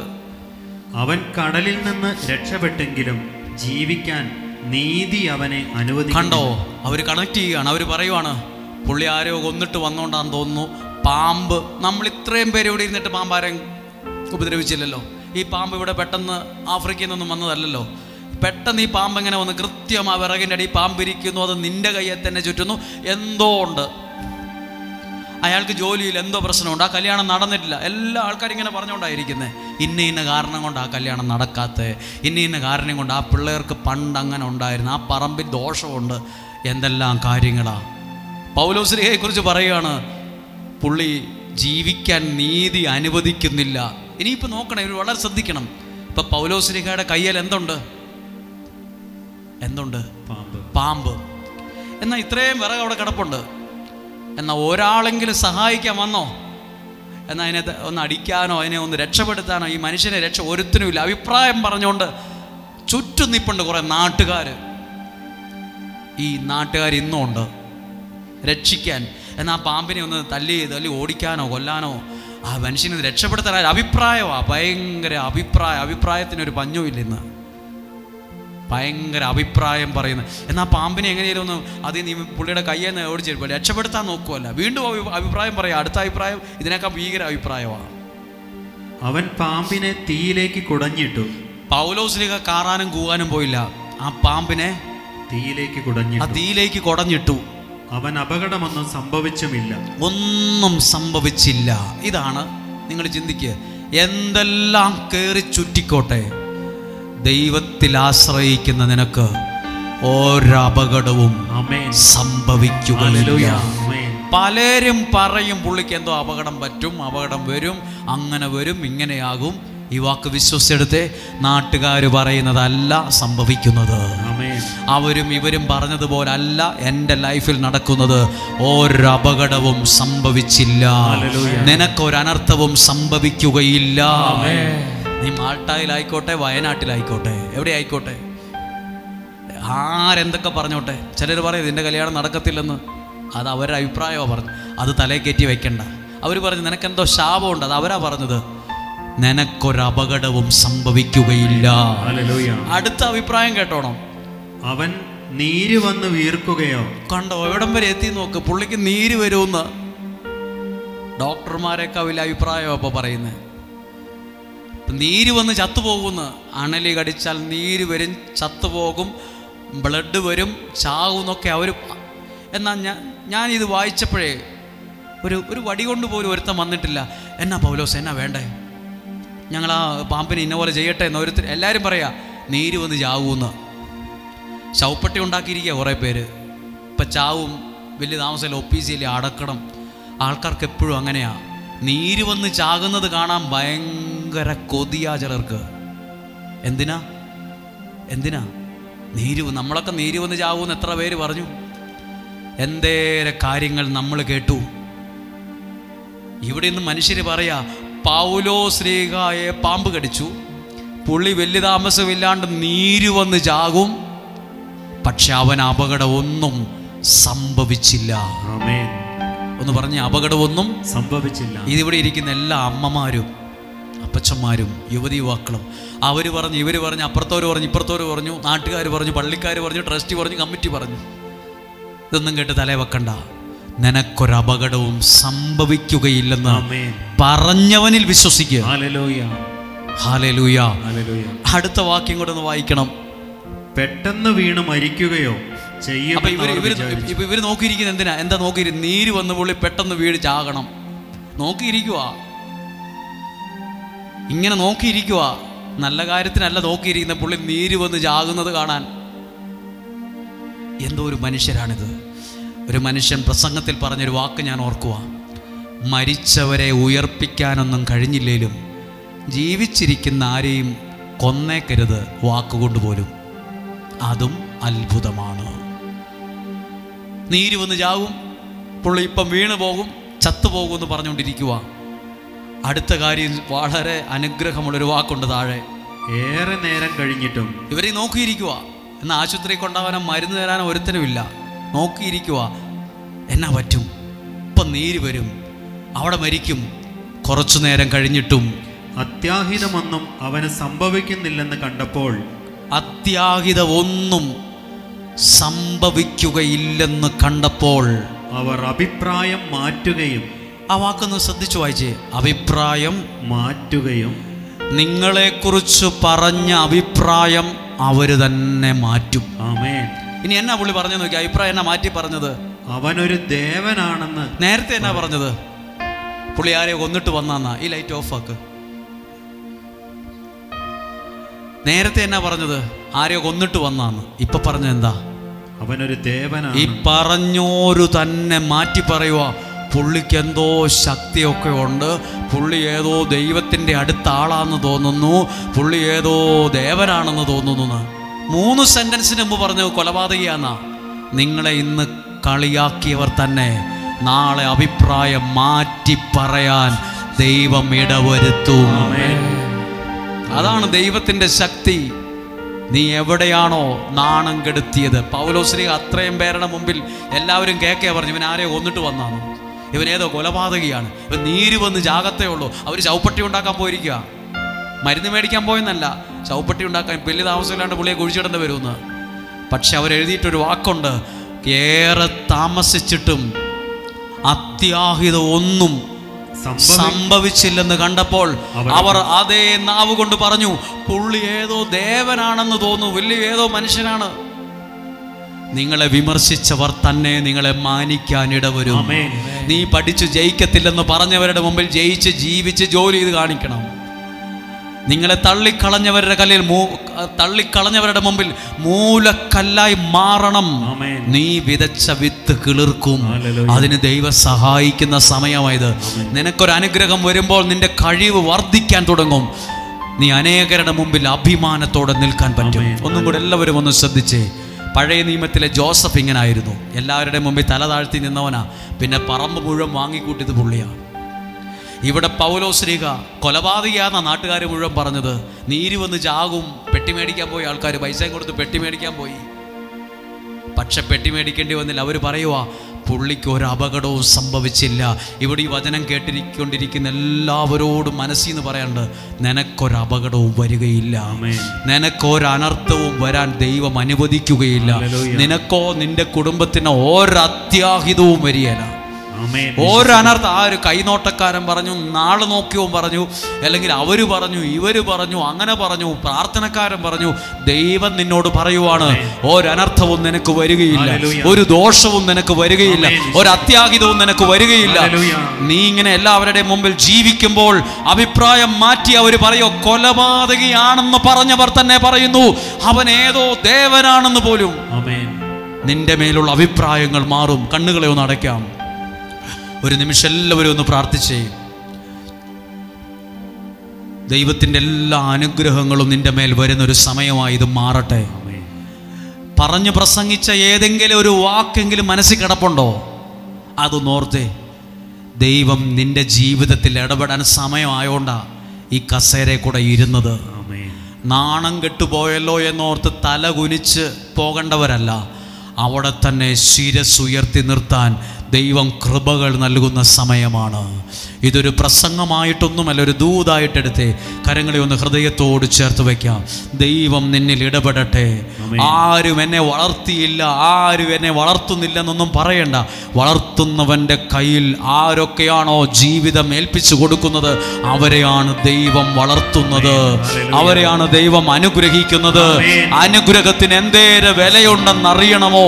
അനുഗ്രഹത്തിൻ്റെ വിലയറിയണമെങ്കിൽ ഈ വാക്യം ജോസഫിൻ്റെ അനുഭവം വായിച്ചാൽ മതി. ജോസഫ് പൊട്ടക്കിണറ്റി കിടന്നവൻ പറമ്പൊക്കെ മേടിച്ചു കൂട്ടി രാജ്യത്തിൻ്റെ സമ്പദ്ഘടനയെ പോലും നിയന്ത്രിക്കുന്ന ഒരു അഭിവാജ്യ ഘടകമായ ഒരു മനുഷ്യനെ മാറിയെങ്കിൽ അത് ദൈവപ്രവൃത്തിയാണ്. ദൈവം നിന്നിൽ ഇടപെടുമ്പോൾ നിന്റെ ജീവിതം മാറാൻ തുടങ്ങും. എല്ലാ കണ്ണുകളും അടച്ച കരങ്ങളെ ഹൃദയത്തോട് ചേർത്ത് വെച്ച് പൗലോസ്ലീഹ കുറെ കാര്യങ്ങൾ കേട്ടു. എന്തൊക്കെയാ കേട്ടത്? നീ കൊലപാതകിയാണ്, നിന്നെ പാമ്പ് കടിച്ചില്ലേ, നീ വലിയ താമസമില്ലാതെ അണലിപ്പാമ്പ് കടിച്ച് നീര് വന്ന് ചാകും, തലകറങ്ങി വീണു പോകും, നിനക്ക് അത്യാഹിതം സംഭവിക്കും, നിന്റെ ജീവിതം തീർന്നു എന്നൊക്കെ പറഞ്ഞെടുത്ത് അവൻ ഒരു ദോഷവും വന്നില്ല, ഒരു അത്യാഹിതവും വന്നില്ല, ഒരു ദുരന്തവും വന്നില്ല. അവൻ വീണ്ടും വീണ്ടും ശക്തിയോടെ ജീവിച്ചപ്പോൾ അവർ അത്ഭുതത്തോടെ കണ്ണുമിഴിച്ചുകൊണ്ട് പറഞ്ഞൊരു വാക്കുണ്ട്, ഇവൻ ഏതോ ദേവനാണെന്ന് തോന്നുന്നു പോലും. അഭിപ്രായങ്ങൾ ഇന്ന് നിന്നെക്കുറിച്ച് മനുഷ്യൻ പലതും പറയും. എന്നെക്കുറിച്ച് പറഞ്ഞിട്ടുണ്ട്, നിങ്ങളെക്കുറിച്ച് പറഞ്ഞിട്ടുണ്ട്, എന്നെക്കുറിച്ച് പറഞ്ഞിട്ടുണ്ട്. ഈ പുള്ളിയാണോ പ്രസംഗിക്കുന്നത്? ഈ പുള്ളിയുടെ വീട് ഇങ്ങനെയല്ലേ? ഈ പുള്ളിയുടെ അപ്പം കള്ളു കുടിക്കുന്ന ആളല്ലേ? ഈ കുടുംബം ഇങ്ങനെ കിടക്കുന്ന ഒരു കുടുംബമല്ലേ? ഇതെന്തൊരു കുടുംബമാണ്? ഇങ്ങനെയുള്ള വീട്ടിൽ നിന്നൊക്കെയാണോ സെമിനാരിയിൽ എടുക്കുന്നത്? ഇങ്ങനെയുള്ള ആൾക്കാരെയൊക്കെ സെമിനാരിയിൽ എടുക്കുവോ? ഓ, എന്തെല്ലാം അഭിപ്രായമാ കേട്ടത്. ഓ, ആ കൊച്ചിനെ ഒന്നും സെമിനാരി നിർത്തത്തില്ല, അവരൊക്കെ അങ്ങനെ ജീവിക്കുന്നവരെ ഒന്നും സെമിനാരിയിലൊന്നും നിർത്തത്തില്ലെന്നേ. ഓ, എന്തെല്ലാം അഭിപ്രായമാ. അഭിപ്രായത്തിന് ദാരിദ്ര്യമില്ല. അഭിപ്രായം അങ്ങ് അറ്റത്തെ അഭിപ്രായമാണ്. പക്ഷെ അഭിപ്രായത്തിനനുസരിച്ചല്ല കുഞ്ഞെ ജീവിതത്തിൽ നടക്കുന്നത്.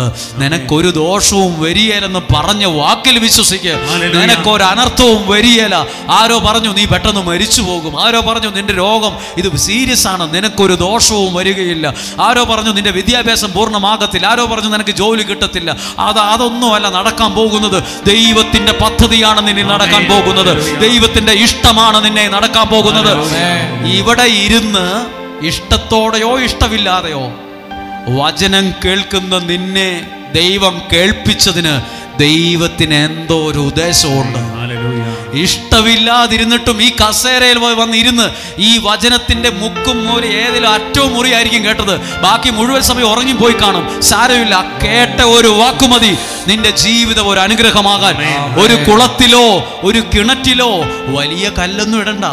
ചെറിയൊരു കല്ലിട്ടാലും ഓളം ഉണ്ടാവും. വലിയ ഭീമാകാരമായ കല്ലിട്ടാൽ മാത്രമല്ല ഓളമുണ്ടാകുന്നത്, ചെറിയ കല്ലിട്ടാൽ വരെ ഓളമുണ്ടാകും. ഇപ്പോൾ കേട്ട വചനങ്ങളെ ഒന്ന് അടിസ്ഥാനപ്പെടുത്തി ഒരു നിമിഷം നിങ്ങളുടെ കരങ്ങളെ ഒന്ന് ഉയർത്തിപ്പിടിക്കാമോ? എന്നിട്ടൊന്ന് പ്രാർത്ഥിച്ച്, കർത്താവേ, ഒന്നുമില്ലായ്മയിൽ നിന്നെ ഉയർത്തുന്ന ഒരു ദൈവത്തെ എനിക്ക് അറിയാൻ പറ്റി. ഒന്നുമില്ലായ്മയിൽ എന്നെ മാനിക്കുന്ന ഒരു ദൈവത്തെ ഞാൻ വിശ്വസിക്കുന്നു. കർത്താവ്, ഇന്ന് എനിക്ക് തന്നുവിടേണ്ടത് ഒരു അനുഗ്രഹമാണ്. എനിക്ക് ഓർത്തു വെക്കാൻ കഴിയത്തക്ക വിധം ഒരു ദൈവിക ഇടപെടൽ ഇന്ന് എൻ്റെ ജീവിതത്തിൽ സംഭവിക്കണമേ. കർത്താവെ, ഈ ആലയത്തെ അനുഗ്രഹം വിളമ്പുന്ന ഒരു പാത്രമാക്കുന്നതിന് നന്ദി. ഈ ആലയത്തെ ഒരു സൗഖ്യത്തെ വിളമ്പുന്ന പാത്രമാക്കുന്നതിന് നന്ദി. ഈ ആലയത്തെ വിടുതലുകൾ നൽകുന്ന, വിടുതലുകളെ വിളമ്പിക്കൊടുക്കുന്ന ഒരു പാത്രമാക്കുന്നതിന് ഞങ്ങൾ നന്ദി പറയുന്നു. ഞങ്ങൾ നന്ദി പറയുന്നു. നീ വിതച്ച വിത്തുകൾ കിളിർക്കും. നീ വിതച്ച വിത്തുകൾ കിളിർക്കും. നീ പ്രാർത്ഥിച്ച പ്രാർത്ഥനയ്ക്ക് മറുപടി കിട്ടും. എഴുതിയ കത്തിന് മറുപടി എന്ന പോലെ അത് തിരിച്ചു വരും.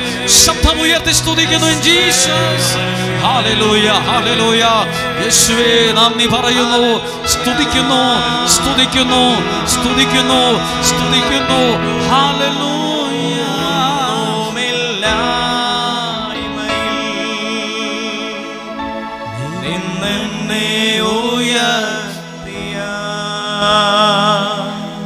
നിൻ സ്നേഹം ഓർക്കുമ്പോ നന്ദിയാൽ പാടും. എല്ലാവരും ചേർന്ന് പറയാം. ഒന്നുമില്ലായ്മയിൽ നിന്നെ ഉയർത്തിയ നിൻ സ്നേഹം ഓർക്കുമ്പോ നന്ദിയാൽ പാടും ഞാൻ. നീ എന്നെ സ്നേഹിപ്പാ ഞാനെന്തുള്ളൂ നാഥാ. നീ എന്നെ ഓർക്കുവാ എൻ ഗൃഹം എന്തുള്ളൂ. കർത്താവേ, ഇന്ന് വചനം കേട്ട ഓരോരുത്തരെയും അനുഗ്രഹിക്കണമേ. പ്രിയപ്പെട്ട സുജിത്തച്ഛനെയും അച്ഛൻ്റെ കൂടെ വന്ന പ്രിയപ്പെട്ട ഇടവക അംഗങ്ങളെ ഞങ്ങൾ ഓർക്കുന്നു, അവർക്ക് വേണ്ടി പ്രാർത്ഥിക്കുന്നു. തിരിച്ച് യാത്രകളെ അനുഗ്രഹിച്ച് പ്രാർത്ഥിക്കുന്നു. അച്ഛൻ്റെ ശുശ്രൂഷകൾ, ഇടവക എല്ലാം ഞങ്ങൾ ഓർത്ത് നന്ദിയോടെ കുടുംബത്തിനായും എല്ലാം ഞങ്ങൾ പ്രാർത്ഥിക്കുന്നു. കർത്താവെ, അനുഗ്രഹിക്കണമേ. കണ്ണുകളെ അടച്ച് ഒന്നുമില്ലാതായിപ്പോയ ജോസഫിനെ ഒരു രാജ്യത്തിൻ്റെ സാമ്പത്തിക മുഴുവൻ കൈകാര്യം ചെയ്യുന്ന ഒരാളാക്കി മാറ്റി. ഒരു സാമ്പത്തിക ശാസ്ത്രവും പഠിക്കാത്തവൻ രാജ്യത്തിൻ്റെ ഈജിപ്തുകാർ സ്ഥലം വിൽക്കാൻ നോക്കിയപ്പം മുഴുവൻ ഫറവോയ്ക്ക് വേണ്ടി വില കൊടുത്ത് വാങ്ങിയെന്ന്. നിന്റെ കരങ്ങൾ അത്ഭുതം പ്രവർത്തിക്കുന്ന കരങ്ങളായി മാറും. ഇന്നൊന്നുമില്ലേലും ദൈവം അനുഗ്രഹിച്ചത് നിന്റെ കയ്യിൽ വരും. പറഞ്ഞു തുടങ്ങിയത് ആവർത്തിക്കട്ടെ. എൻ്റെ സങ്കടകാലങ്ങൾ വേഗത്തിൽ മാറിപ്പോകുമെന്ന് ക്രിസ്തുവിൽ ഞാൻ വിശ്വസിക്കുന്നു. എന്ന് പറ, എൻ്റെ കഷ്ടകാലം, എൻ്റെ മോശകാലം വേഗത്തിൽ മാറിപ്പോകുമെന്ന് ക്രിസ്തുവിൽ ഞാൻ വിശ്വസിക്കുന്നു. ക്രിസ്തുവിൽ ഞാൻ വിശ്വസിക്കുന്നു. ആമേൻ. പരിശുദ്ധ പരമദിവ്യകാരുണ്യത്തിന് നമുക്കെല്ലാവർക്കും കണ്ണുകളെ അടച്ച് ആദ്യം നിങ്ങൾ പ്രാർത്ഥിക്കുക. നിങ്ങളുടെ വീട്ടിൽ വഴക്കും സ്നേഹക്കുറവും ഇടർച്ചയുമാണുള്ളതെങ്കിൽ ദൈവപ്രവൃത്തി ഭവനത്തിൽ നടക്കത്തില്ല. അതൊരു ധ്യാനകേന്ദ്രത്തിലായാലും അങ്ങനെയാണ്. വഴക്കും വിഭാഗീയതയും ശത്രുതയും നീയാണോ ഞാനാണോ വലുത് എന്നുള്ള മത്സരവുമാണെങ്കിൽ പാട്ട് നടക്കും, പ്രസംഗം നടക്കും, ദൈവപ്രവൃത്തി നടക്കത്തില്ല. ദൈവപ്രവൃത്തി നിന്നുപോകും. നിങ്ങളും പ്രാർത്ഥിച്ചേ, കർത്താവേ, പണമല്ല വർദ്ധിക്കേണ്ടത്, ദൈവപ്രവൃത്തിയാണ്. അനുഗ്രഹത്തിൻ്റെ അതിരുകളെ വിസ്തൃതമാക്കി തരണമേ കർത്താവേ. ഈ ജനത്തിന് അനുഗ്രഹത്തെ വിളമ്പുന്ന പാത്രമായി ആലയം മാറണമേ. യേശു 5 അപ്പം 5000 പേർക്ക് ഒരു വിജന സ്ഥലത്തേക്ക് കൊടുത്തപ്പോൾ എഴുതിയിട്ടുണ്ട് 12 കുട്ട നിറയെ ശേഖരിച്ചു. എൻ്റെ ഒരു സ്വാഭാവികമായൊരു ചിന്തയാണ്, ഈ കൊട്ട എവിടുന്ന് വന്നു? അനുഗ്രഹത്തെ വിളമ്പിക്കൊടുക്കാനുള്ള ഓരോ കൊട്ടയാണ് നമ്മൾ ഓരോരുത്തരും, ഓരോ പാത്രമാണ്. ഈ ആലയം സൗഖ്യത്തെ വിളമ്പുന്ന, ദൈവാനുഗ്രഹങ്ങളെ വിളമ്പിക്കൊടുക്കുന്ന ദൈവം തിരഞ്ഞെടുത്തൊരു കൊട്ടയാണിത്, ഒരു പാത്രമാണിത്. കർത്താവെ, ഇവിടെ നിന്ന് അനുഗ്രഹത്തെ വിളമ്പിക്കൊടുക്കാൻ സാധിക്കുന്നതിന് ഞങ്ങൾ നന്ദി പറയുന്നു. ഇങ്ങനെ ആരെങ്കിലും പ്രാർത്ഥിക്കുന്ന ഒരു കാര്യവും ശരിയാകുന്നില്ലല്ലോ, ഒന്നും നേരെ വരുന്നില്ലല്ലോ, ഒന്നും നേരെ തൊട്ടതെല്ലാം നഷ്ടത്തിൽ ചെന്ന് അവസാനിക്കുവാണല്ലോ. ഇപ്പോൾ എല്ലാവരും പ്രാർത്ഥിച്ച് കണ്ണുകളെ അടച്ച് ദൈവത്തിൻ്റെ വലിയൊരു സഹായം, ദൈവത്തിൻ്റെ ഇടപെടലാണ് എൻ്റെ ജീവിതത്തെ മാറ്റുന്നത്. ഈ പ്രാർത്ഥന നിങ്ങളുടെ മനസ്സിലുണ്ടായിരിക്കട്ടെ. എന്തെന്നറിയാവോ? എൻ്റെ ജീവിതവുമായി ബന്ധപ്പെട്ട് നിൽക്കുന്ന ആ മോശകാലം വേഗത്തിൽ മാറിപ്പോകുമെന്ന് ഈ ക്രിസ്തുവിൽ ഞാൻ വിശ്വസിക്കുന്നു. എൻ്റെ ജീവിതത്തിലെ ആ ദോഷമുള്ള കാലം വേഗത്തിൽ മാറിപ്പോകുമെന്ന്, ആ തടസ്സം വേഗത്തിൽ മാറിപ്പോകുമെന്ന് ക്രിസ്തുവിൽ ഞാൻ വിശ്വസിക്കുന്നു. എല്ലാവരും വിശ്വാസത്തോടെ ഇങ്ങനെ ചിന്തിച്ചേ, എൻ്റെ ജീവിതത്തിൽ സങ്കടങ്ങൾ മറന്നു പോകത്തക്ക വിധം ഒരനുഗ്രഹത്തെ തന്ന് ദൈവം എന്നെ ഉയർത്തും. ഒരനുഗ്രഹത്തെ തന്ന് എൻ്റെ ഇന്നലകളിലെ സങ്കടങ്ങൾ മറന്നു പോകത്തക്ക വിധം എന്നെ അനുഗ്രഹിക്കും. എല്ലാ ഹൃദയങ്ങളും ദൈവത്തിൻ്റെ സന്നദ്ധിയിൽ ഒന്ന് തുറന്നു വയ്ക്കാം എളിമയോടെ. കർത്താവേ, ഞങ്ങൾ പാപികളാണെന്ന് ഏറ്റുപറയുന്നു. ഇന്ന് നിയോഗം വെച്ച് പ്രാർത്ഥിക്കുന്നവരെ ഞങ്ങൾ സമർപ്പിക്കുന്നു. ഇഷ്ടത്തോടെയോ ഇഷ്ടമില്ലാതെയോ ഈ ആരാധനയിൽ പങ്കെടുക്കുന്നവരുണ്ട്. അവരെല്ലാം ദൈവകരങ്ങളിലേക്കൊന്ന് ഏൽപ്പിച്ചു കൊടുത്ത് ഇസ്രായേൽ ജനത്തെ രാത്രി അഗ്നിസ്തംഭമായും പകൽ മേഘസ്തംഭമായും നയിച്ച മഹിമയിൽ മേഘം, ദൈവ സാന്നിധ്യത്തിൻ്റെ മേഘം കർത്താവ് ആലയത്തെ ഇങ്ങനെ മൂടി നിൽക്കുന്നതിനായി ഞങ്ങൾ നന്ദി. എല്ലാ കണ്ണുകളെയും അടച്ച് ആത്മാവിൽ അത് മനസ്സിലാക്കി ഒന്ന് നിന്നേ. ഇത് ദൈവത്തിൻ്റെ ശക്തിയുള്ള ഒരു സ്ഥലമാണ്. ഇത് പ്രസംഗിക്കുന്ന സ്ഥലം മാത്രമല്ല, പാടുന്ന സ്ഥലം മാത്രമല്ല, ദൈവപ്രവൃത്തി കൂടി നടക്കുന്ന സ്ഥലമായത് മാറിക്കൊണ്ടിരിക്കുകയാണ്. നീ വിതച്ചത് കിളിർക്കും, നീ വിതച്ചത് കിളിർക്കും. നിന്റെ മേൽ അടുത്തു നിൽക്കുന്നൊരു നന്മയുണ്ട്. നിന്നെ അനുഗ്രഹിക്കാൻ അടുത്തു നിൽക്കുന്ന ദൈവത്തെ കണ്ടുകൊണ്ട് ഒന്ന് ചേർന്ന് പറയുവാണ്. ഒരു മഹിമയിൻ മേഘം இந்த இடத்தை மூடுதே, ഒരു മഹിമയിൻ മേഘം എൻ ജനത്തെ മൂടുതേ. ഒരു മഹിമയിൻ മേഘം இந்த இடத்தை மூடுதே, இந்த இடத்தை மூடுதே.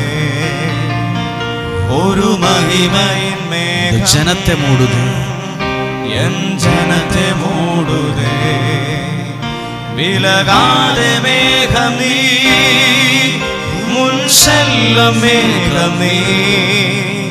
വിലകാതെ മേഘം നീ, മുൻ ചെല്ലും മേഘം നീ. അതുകൊണ്ട് പറഞ്ഞ് ആവിയാനവരേ, അൻപിൻ ആവിയാനവരേ, ആവിയാനവരേ, അൻപിൻ ആവിയാനവരേ, ആവിയാനവരേ, അൻപിൻ ആവിയാനവരേ, ആവിയാനവരേ, വെളിവിൻ ആവിയാനവരേ. ഒരു മഹിമയിൻ മേഘം இந்த இடத்தை மூடுதே, இந்த இடத்தை மூடுதே. ഒരു മഹിമേ മേഘം இந்த ജനത്തെ ഒരു മഹിമയിൻ മേഘം ജനത്തെ മൂടുതേ. എൻ ജനത്തെ മൂടുതേ. ഒന്നും കൂടെ പറഞ്ഞേ, ഒരു മഹിമേ, ഒരു മഹിമയിൻ ദൈവത്തിന്റെ തേജസ്, ദൈവത്തിന്റെ സാന്നിധ്യം, ദൈവ സാന്നിധ്യത്തിന്റെ മേഘം. ഒരു മഹിമയിൻ മേഘം എൻ ജനത്തെ മൂടുതേ. വിലകാതെ മേഘം നീ, മുൻ ചെല്ലും മേഘം നീ. പറയാമോ? വിലകാതെ മേഘം നീ, മുൻ ചെല്ലും മേഘം നീ. അതുകൊണ്ട് കരമുയർത്തി ആവിയാനവരേ, അൻപിൻ ആവിയാനവരേ, ആവിയാനവരേ, തെളിവിൻ ആവിയാനവരേ, മഹിമയിൻ ആവിയാനവരേ, അൻപിൻ ആവിയാനവരേ, ആവിയാനവരേ, അൻപിൻ ആവിയാനവരേ, ആവിയാനവരേ, അൻപിൻ ആവിയാനവരേ, ആവിയാനവരേ, അൻപിൻ ആവിയാനവരേ.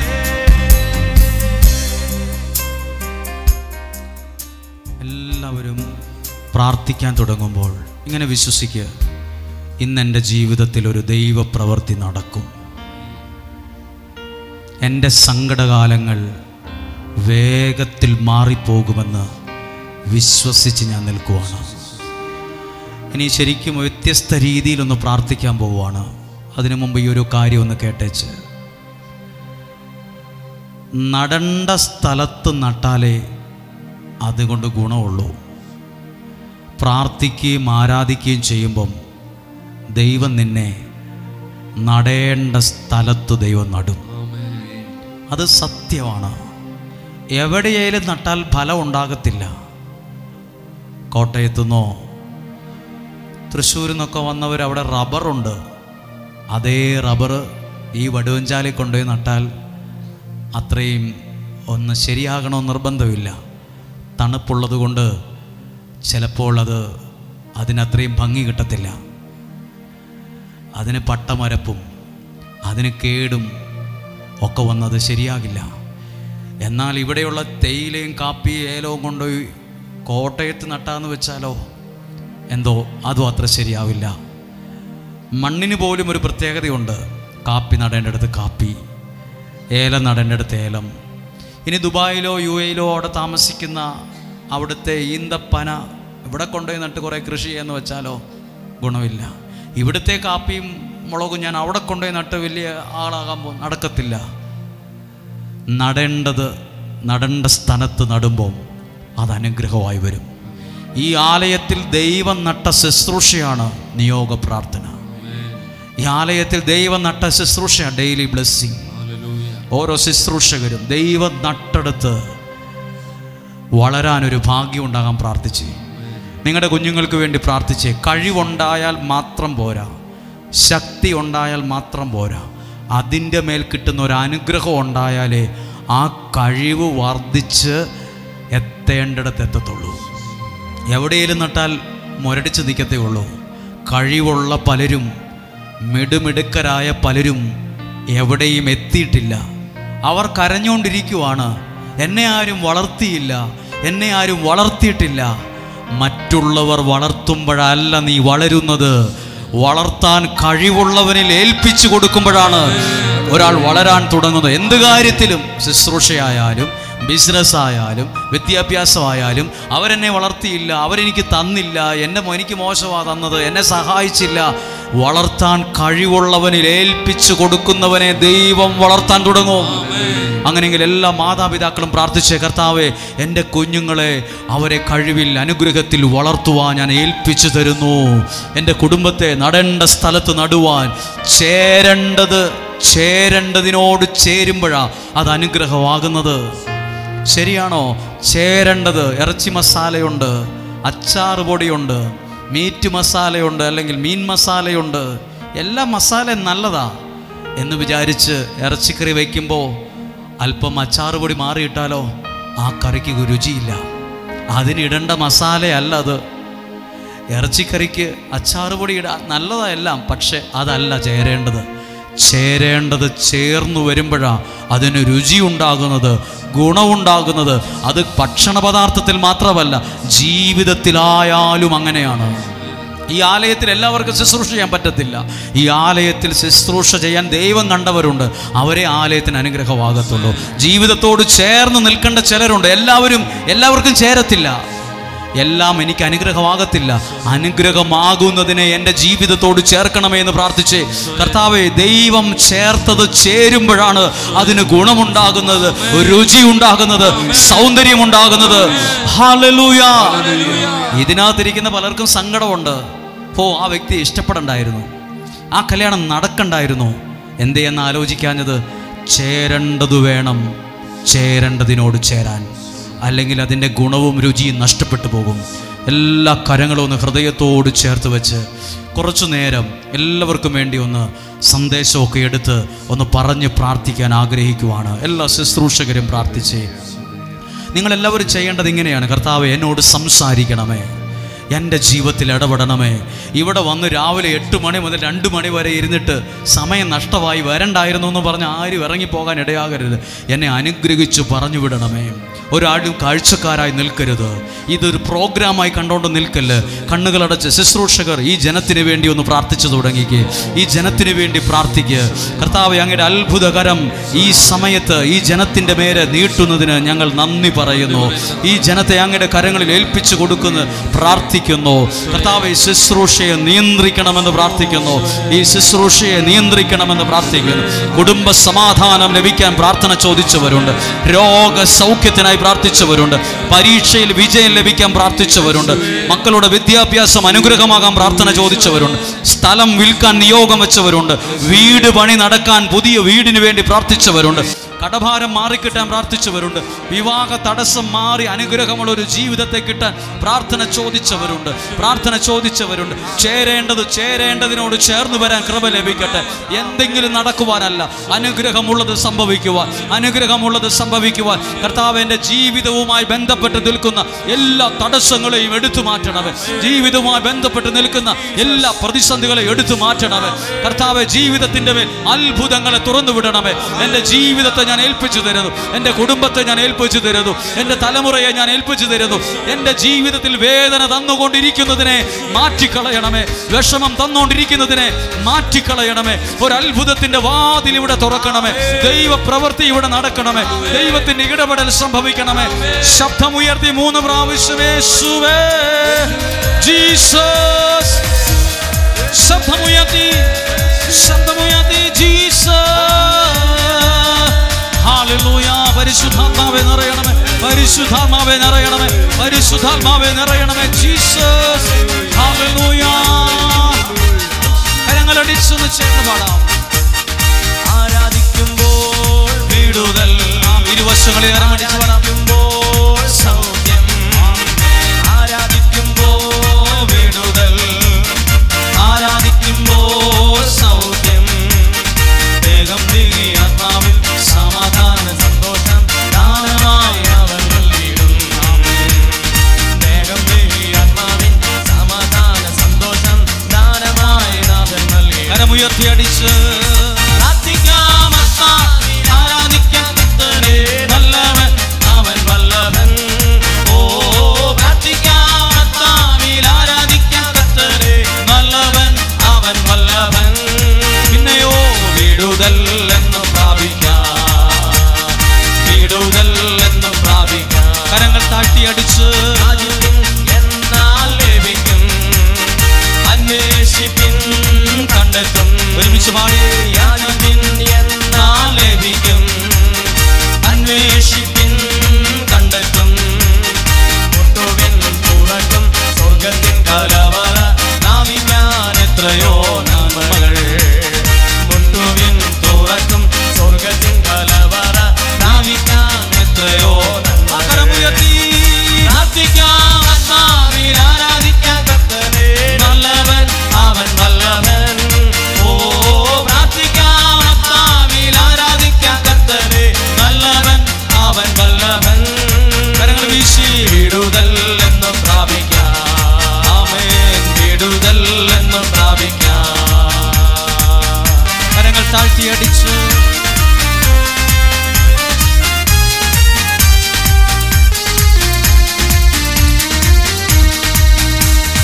മടുപ്പു തോന്നാതെ പ്രാർത്ഥിക്കാം, വിശ്വാസത്തോടെ പ്രാർത്ഥിക്കാം.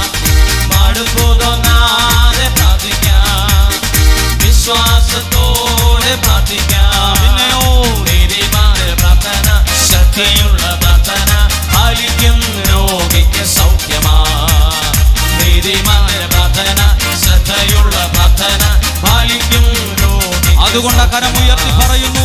പ്രാർത്ഥിക്കാം ആത്മാവിൽ ആരാധിക്കാം കർത്തനെ, നല്ലവൻ അവൻ വല്ലഭൻ.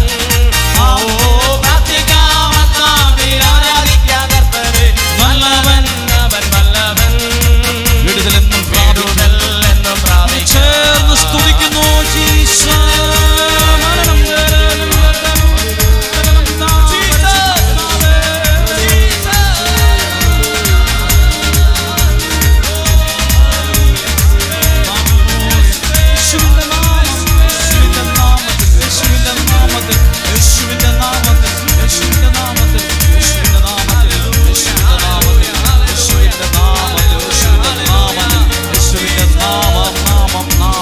യേശുവിന്റെ നാമത്തിൽ അത് സംഭവിക്കട്ടെ, യേശുവിന്റെ നാമത്തിൽ അത് സംഭവിക്കട്ടെ. ആമേൻ, ആമേൻ, ആമേൻ. ഹല്ലേലൂയ. നമുക്കെല്ലാവർക്കും കണ്ണുകളടച്ച് സാധ്യമെങ്കിൽ ഒന്ന് പ്രാർത്ഥിക്കുവാണ്. ദൈവം നൽകിയ ഓരോ കാര്യങ്ങൾക്കും നന്ദി പറഞ്ഞ് പ്രാർത്ഥിക്കട്ടെ. നിങ്ങളെ വേദനിപ്പിച്ചുകൊണ്ടിരിക്കുന്നതിനെ നോക്കി പറയണം, യേശുവിൻ്റെ നാമത്തിലൊരു വിടുതൽ എനിക്കിന്ന് കിട്ടും.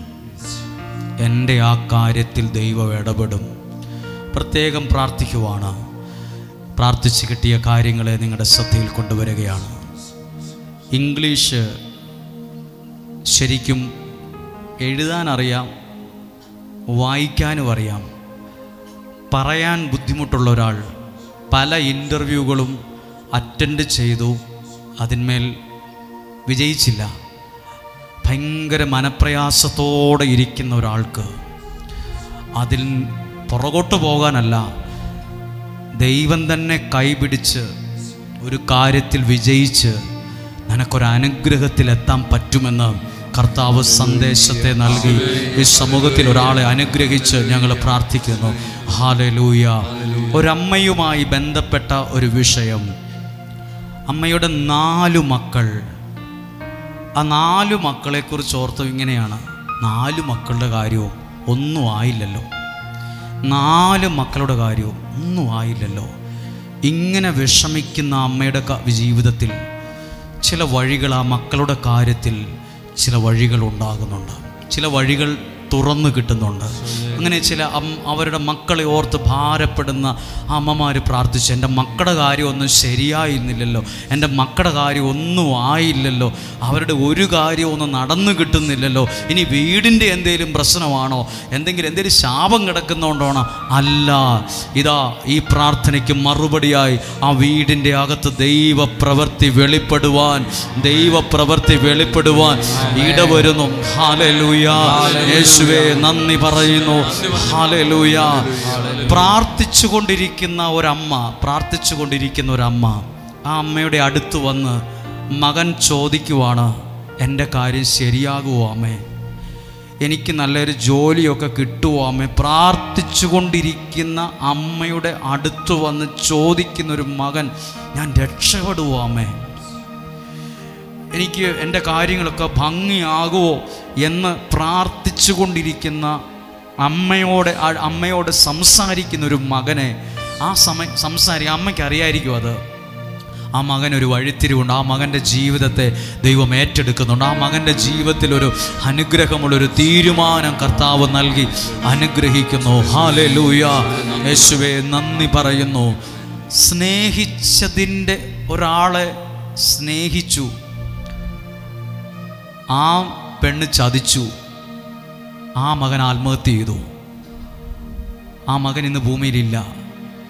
എൻ്റെ മകനെ ആ മകൾ ചതിച്ചു കളഞ്ഞല്ലോ എന്നോർത്ത് ദുഃഖിക്കുന്ന ഒരമ്മ ഇവിടെ ഉണ്ട്.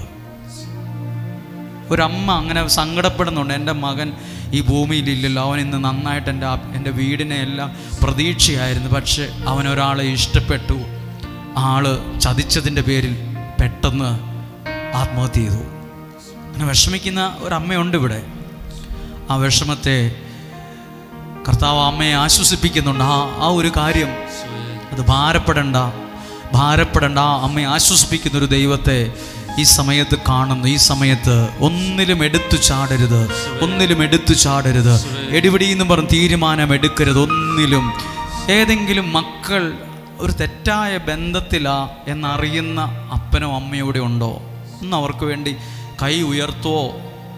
ഒന്നും പുറത്തൊന്നും അറിയിക്കണ്ട, എൻ്റെ മകൻ എൻ്റെ മകൾ ഇങ്ങനെ ഒരു ബന്ധത്തിലാണല്ലോ, അത് ഒട്ടും വീടിനും ചേരൂല, ആ വ്യക്തിക്കും ചേരത്തില്ല, വേദനിക്കുക. പറഞ്ഞിട്ടാണെങ്കിൽ നന്മ പറയുമ്പോൾ തിന്മയായിട്ടാണ് കൊച്ചിന് തോന്നുന്നേ. എന്ത് കാര്യം പറഞ്ഞാലും ഒന്ന് പറയുമ്പോൾ 10 എണ്ണം ഇങ്ങോട്ട് പറഞ്ഞ് തോപ്പിക്കുക. ആരെ കൊണ്ട് പറയിപ്പിക്കും? ഒന്ന് കൗൺസിലിംഗ് ആണ്, വരുന്നുമില്ല. ഇങ്ങനെ ഒരു വിഷമമുള്ളവരുണ്ടെങ്കിൽ ഒന്ന് പ്രാർത്ഥിച്ച് ദൈവത്തിൻ്റെ ഒരു ഇടപെടൽ ആ വിഷയത്തിനകത്തൊക്കെ നടക്കും. മക്കളുടെ ഒരു ബന്ധം പ്രിയപ്പെട്ടവരെ, ഒരു തെറ്റായ ബന്ധം അരയ്ക്കൊപ്പം ചെളി നിൽക്കുന്ന പോലെയായിന്ന്. ഒരു സ്റ്റെപ്പ് കാല് പറിച്ച് വെക്കാൻ പറ്റുന്നില്ല. ആ ബന്ധത്തിൽ നിന്ന് അത് നിന്നെ ദോഷമായി ബാധിച്ചു. അത് നിനക്ക് ചൂണ്ട വിഴുങ്ങിയ മീനെ പോലെയാ. അത് നിൻ്റെ ചെകിളയെ പറിച്ച് നിൻ്റെ ഭാവിയെ തകർക്കുന്ന വിധത്തിൽ അത് കൊളുത്തി വലിക്കുന്ന ഒന്നുപോലെയാ. അങ്ങനെ ഏതെങ്കിലും വ്യക്തികളുണ്ടെ പ്രാർത്ഥിക്കുക. അതിൽ നിന്ന് നിനക്ക് കുറച്ചുകൂടെ ദൂരം മുന്നോട്ട് പോകാനുണ്ട്, കുറച്ചൊക്കെ നേടാനുണ്ട്, കുറച്ചുകൂടെ ഉയർന്ന പദവിയിൽ എത്തേണ്ട ഒരാളാണ്. ഒരു നിമിഷം അമ്മമാരൊക്കെ നിങ്ങളുടെ കുഞ്ഞുങ്ങൾക്ക് വേണ്ടി ഒന്ന് കരങ്ങളെ ഉയർത്തിക്കുക. നമ്മൾ എപ്പോഴേലും അല്ല കരം ഉയർത്തേണ്ടത്. അവിടെ പ്രശ്നമാ, ഇവിടെ പ്രതിസന്ധിയാ. ഇവിടെ ഏതെങ്കിലും ഒരു അമ്മ മക്കളുടെ ഒരു കാര്യവും അന്വേഷിച്ച് ഒരു പോലീസുകാരൻ വീട്ടിൽ വന്നതിൻ്റെ പേര് ദുഃഖിക്കുന്നുണ്ടോ? ഒരു പോലീസുകാരൻ വീട്ടിൽ വന്ന് മകൻ്റെ ഒരു പ്രശ്നമായിട്ട് ബന്ധപ്പെട്ട് വീട്ടിൽ പോലീസ് വന്നത് അയൽവാസികൾ അറിഞ്ഞു, പലരും സംസാരിച്ചു. ആ മകനെക്കുറിച്ച് ഓർത്ത് ഭയങ്കര വിഷമമായി. ഇത്ര ചെറുപ്പത്തിൽ ഇവനൊക്കെ എവിടുന്ന് കിട്ടി ഈ സ്വഭാവം, എന്താ ഇങ്ങനായി പോയെന്നൊക്കെ ഭാരപ്പെടുന്ന ആരൊക്കെയുണ്ട്? എല്ലാ കുഞ്ഞുങ്ങൾക്ക് വേണ്ടി ഒന്ന് കരങ്ങൾ ഉയർത്തിക്കുക. ഈ ആലയം ഉണ്ടല്ലോ, ലക്ഷക്കണക്കിന് കുഞ്ഞുങ്ങൾക്ക് വേണ്ടി പ്രാർത്ഥിക്കുന്ന ഒരു സ്ഥലമാണ്. അവിടെ എല്ലാം ഒരു അത്ഭുത വിടുതൽ ആ കുഞ്ഞുങ്ങളുടെ മേൽ സംഭവിക്കണമെന്ന് പ്രാർത്ഥിക്കുന്നു. Hallelujah, hallelujah. യേശുവേ നന്ദി പറയുന്നു. ഹല്ലേലൂയ. കരങ്ങളെ ഹൃദയത്തോടൊന്ന് ചേർത്ത് വെച്ച് സാമ്പത്തിക പ്രതിസന്ധി അനുഭവിച്ചിരിക്കുന്നവരെല്ലാം ഒന്ന് പ്രാർത്ഥിച്ച്. സാമ്പത്തികം ഒത്തിരി പേരുണ്ട് കേട്ടോ. ഞാൻ മുമ്പേ പറഞ്ഞത് വെറും വാക്കല്ല. എന്നോട് പറഞ്ഞ ഒരാൾ പറഞ്ഞ്, തിങ്കളാഴ്ച ചൊവ്വാഴ്ച വെക്കാനുള്ള അരി വീട്ടിലില്ല. വീട്ടിലൊരു ക്ടാവുണ്ടായിരുന്നു, അതിനെ വിറ്റേച്ച് ആ പൈസ കൊണ്ടാണ് വന്നത്. ഞാൻ അങ്ങന്നാ വരുന്നത്. എൻ്റെ അവസ്ഥ അറിഞ്ഞപ്പോൾ വണ്ടിക്കാരൻ പറഞ്ഞു ഇത്രയും മതിയെന്ന്. ഇങ്ങോട്ടേക്ക് വന്നൊരു വണ്ടിയല്ല വന്നത്. വിഷമിച്ചിരിക്കുന്നവരുണ്ട്, ഒരു പോം വഴിയില്ല. ഒന്ന് കണ്ണുകളടച്ച് പ്രാർത്ഥിക്കുമ്പോൾ ഓർത്തേ, വഴികൾ തുറക്കുന്ന ദൈവമുണ്ട്. ജോസഫ് ആരായിരുന്നു എന്നറിയാവോ? അടിവസ്ത്രം മാത്രം ധരിച്ച് അടിമച്ചന്തയിൽ നിന്നവനാ. ബൈബിൾ എഴുതിയിരിക്കുക, ആ രാജ്യത്തിൻ്റെ സാമ്പത്തിക ഘടനയെ നയിച്ചത് അവനാ. പിന്നീട് ആ ഫറവോ ആ രാജ്യത്തിൻ്റെ സമ്പത്ത് മുഴുവനോ മേടിച്ചു കൂട്ടിയെന്ന് ബൈബിളിലുണ്ട്. നിങ്ങളുടെ സാമ്പത്തിക മേഖല എല്ലാ പ്രശ്നങ്ങളെയും ഒന്ന് പരിഹരിച്ച് പ്രാർത്ഥിക്കുക. നിങ്ങൾ ഏതെങ്കിലും വ്യക്തികൾ ഏതെങ്കിലും ഒരു അക്കൗണ്ടുമായി ബന്ധപ്പെട്ട് എന്തെങ്കിലും പ്രശ്നമുള്ളവരോ പ്രാർത്ഥിച്ച്, നിങ്ങളെ കൊണ്ടൊരു അക്കൗണ്ട് എടുപ്പിച്ച് നിങ്ങളെ തോപ്പിക്കാൻ ശ്രമിച്ചവർ, നിങ്ങളെ ഒരു ചതിക്കുഴിയെ ചാടിക്കാൻ ശ്രമിച്ചവർ, പൈസ കൊണ്ട് മുങ്ങിയവർ, ചതിയിൽപ്പെട്ടവർ, വിശ്വസിച്ച് ചതിച്ചവർ, വിശ്വസിച്ചതിൻ്റെ പേര് ചതിയിൽപ്പെടുത്തിയവർ, ഇങ്ങനെയൊക്കെ ഉണ്ടെങ്കിൽ ഒന്ന് പ്രാർത്ഥിച്ച്. പ്രിയപ്പെട്ടവരെ, പെട്ടെന്ന് പൈസയുണ്ടാകും, ലാഭം ഉണ്ടാകും, മെച്ചം ഉണ്ടാകും എന്ന് പറഞ്ഞ് ചാടി വലിയ കുഴി വീണവർ എല്ലാവരും ഒന്ന് പ്രാർത്ഥിച്ച്, ദൈവം നിന്റെ കയ്യിൽ, ദൈവാനുഗ്രഹമുള്ള സമ്പത്ത് നിന്റെ കയ്യിൽ വരട്ടെ, ദൈവം അനുഗ്രഹിച്ച ധനം നിന്റെ മേൽ വരട്ടെ. ഒന്ന് കരങ്ങളെ ഉയർത്തി സാമ്പത്തിക മേഖല എല്ലാ വഴി തുറക്കാൻ. ഒത്തിരി പേരുടെ സാമ്പത്തിക മേഖലകളിൽ ദൈവം വഴി തുറന്ന് അനുഗ്രഹിക്കുന്നുണ്ട്, വഴി തുറന്ന് അനുഗ്രഹിക്കുന്നുണ്ട്, വഴി തുറന്ന് അനുഗ്രഹിക്കുന്നുണ്ട്. ഹല്ലേലൂയ യേശുവേ, നന്ദി പറയുന്നു, നന്ദി പറയുന്നു, നന്ദി പറയുന്നു. Hallelujah, hallelujah. ഭാര്യ പിണങ്ങിപ്പോയതിനെ ഓർത്ത് മനസ്സ് വിഷമിച്ചിരിക്കുന്ന ഒരാളുടെ ജീവിതത്തിൽ ദൈവം ഭാര്യ പിണങ്ങിപ്പോയി. ആ വിഷയത്തിൽ വേദനിക്കുന്ന ഒരാളുടെ ജീവിതത്തിൽ ദൈവം ഇടപെടുന്നു. എല്ലാ ശുശ്രൂഷകരും ഈ ജനത്തിൻ്റെ നേരെ ഒന്ന് കരങ്ങളെ ഉയർത്തിപ്പിടിച്ച്, ഇന്ന് നിയോഗം സമർപ്പിച്ചവർ മാത്രം ഒന്ന് കൈ ഉയർത്താമോ? ഇന്ന് നിയോഗ പ്രാർത്ഥന കൗണ്ടറിൽ നിയോഗം വെച്ച് പ്രാർത്ഥിച്ചവർ, പ്രിയപ്പെട്ട ശുശ്രൂഷകരെ, നിങ്ങൾ ആ ഉയർത്തിയ കരങ്ങളിലേക്ക് നോക്കിയിട്ട് യേശുവിൻ്റെ നാമത്തിലൊന്ന് വിശ്വസിച്ച് പറ, ഈ ജനം അനുഗ്രഹിക്കപ്പെടണം. നമ്മുടെ വീട്ടിൽ വന്ന അതിഥികളാണിവർ, ഈ കുടുംബത്തിലേക്ക് വന്നവരാണ്. സങ്കടമായി വന്നവരുടെ കരമാ ഉയർന്നിരിക്കുന്നത്, വേദനിക്കുന്നവരുടെ കരമാ ഉയർന്നിരിക്കുന്നത്. ഈ ജനത്തിന് വേണ്ടി ശുശ്രൂഷകർ ഉള്ളിൻ്റെ ഉള്ളിൽ നിന്ന് പ്രാർത്ഥിക്കുമ്പോൾ ഇപ്പോൾ വിശുദ്ധ ജലം തളിച്ച് ഈ ജനത്തിന് വേണ്ടി പ്രാർത്ഥിക്കുവാണ്. എല്ലാവരും സ്തുതിച്ച് പ്രാർത്ഥിച്ചേ. കർത്താവേ, ഈ കരങ്ങൾ ഉയർത്തി നിയോഗം സമർപ്പിച്ചവരെ ഏൽപ്പിച്ചുകൊണ്ട് ഞങ്ങൾ പ്രാർത്ഥിക്കുന്നു. വിശുദ്ധ ജലം തളിച്ച് ഈ ജനത്തിന് വേണ്ടി പ്രാർത്ഥിക്കുന്നു. ദൈവത്തിന്റെ അത്ഭുതം നടക്കണമെന്ന് പ്രാർത്ഥിക്കുന്നു. ഈ നിയോഗം സമർപ്പിച്ചവരുടെ മേൽ അടയാളങ്ങൾ സംഭവിക്കണമെന്ന് പ്രാർത്ഥിക്കുന്നു. ഒരു കാര്യവും ശരിയാകുന്നില്ലല്ലോ എന്ന് ചിന്തിക്കുന്നവരുടെ കാര്യത്തിൽ ദൈവം ഇടപെടുന്നു. ഓസ്ട്രേലിയ എന്ന ഒരു രാജ്യവുമായി ബന്ധപ്പെട്ടൊരു പ്രാർത്ഥന വച്ചിരിക്കുന്ന ഒരാളുടെ ജീവിതത്തെ ദൈവം അനുഗ്രഹിക്കുന്നു. ഒരു പുതിയ ഭാഷ പഠിക്കാൻ ദൈവം കൃപ നൽകി അനുഗ്രഹിക്കുന്നു. ഒരു പുതിയ ഭാഷ, ഒന്നിന് കോൺഫിഡൻസ് ഇല്ലാതെ പുറകോട്ട് മാറുന്ന ഒരാളെ ദൈവം കൈക്ക് പിടിച്ച് മുന്നിൽ എത്തിക്കുന്നു. Hallelujah, hallelujah. യേശുവേ, നാമ ശബ്ദം ഉയർത്തി, എല്ലാ കരങ്ങളും ഉയർത്തി എല്ലാവരും ഒന്ന് സ്തുതിക്കുന്നു. യേശുവേ, ഹല്ലേലൂയ, ഹല്ലേലൂയ. യേശുവിന്റെ നാമത്തിൽ ഏൽപ്പിച്ച് പ്രാർത്ഥിക്കുന്നു. യേശുവിന്റെ നാമത്തിൽ ഏൽപ്പിച്ച് പ്രാർത്ഥിക്കുന്നു. യേശുവിന്റെ നാമത്തിൽ ഏൽപ്പിച്ചു കൊടുത്ത് പ്രാർത്ഥിക്കുന്നു. യേശുവിന്റെ നാമത്തിൽ ഏൽപ്പിച്ച് പ്രാർത്ഥിക്കുന്നു.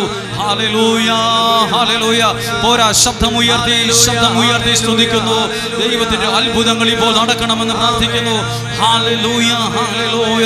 യേശുവേ, നന്ദി പറയുന്നു, നന്ദി പറയുന്നു. Hallelujah, hallelujah. യേശുവേ, നന്ദി, നന്ദി, നന്ദി. ഹല്ലേലൂയ. വിദ്യാഭ്യാസം ഇടയ്ക്ക് വെച്ച് നിന്നുപോയ ഒരാൾ, പഠനം നിന്നുപോയി, ഇപ്പോൾ വിശ്വാസം നഷ്ടപ്പെട്ടു, പഠിക്കാൻ പറ്റുന്നില്ല. ആ അവസ്ഥയിൽ വിഷമിക്കുന്ന ഒരു പ്രാർത്ഥിക്ക്. ഒരു ചെടിയുടെ മുകൾ ഭാഗം ഒടിഞ്ഞു പോയാൽ 10 തളിർപ്പുണ്ടാകും ഓരോ ഇലയുടെ ഭാഗത്തും. ഇതുപോലെ നിനക്ക് ഉയരാൻ പറ്റുമെന്ന് ദൈവം ആ വ്യക്തിയോട് പറയുന്നു. നിനക്ക് ഉയരാൻ പറ്റും, രക്ഷപ്പെടാൻ പറ്റുമെന്ന് കർത്താവ് പറയുന്നു.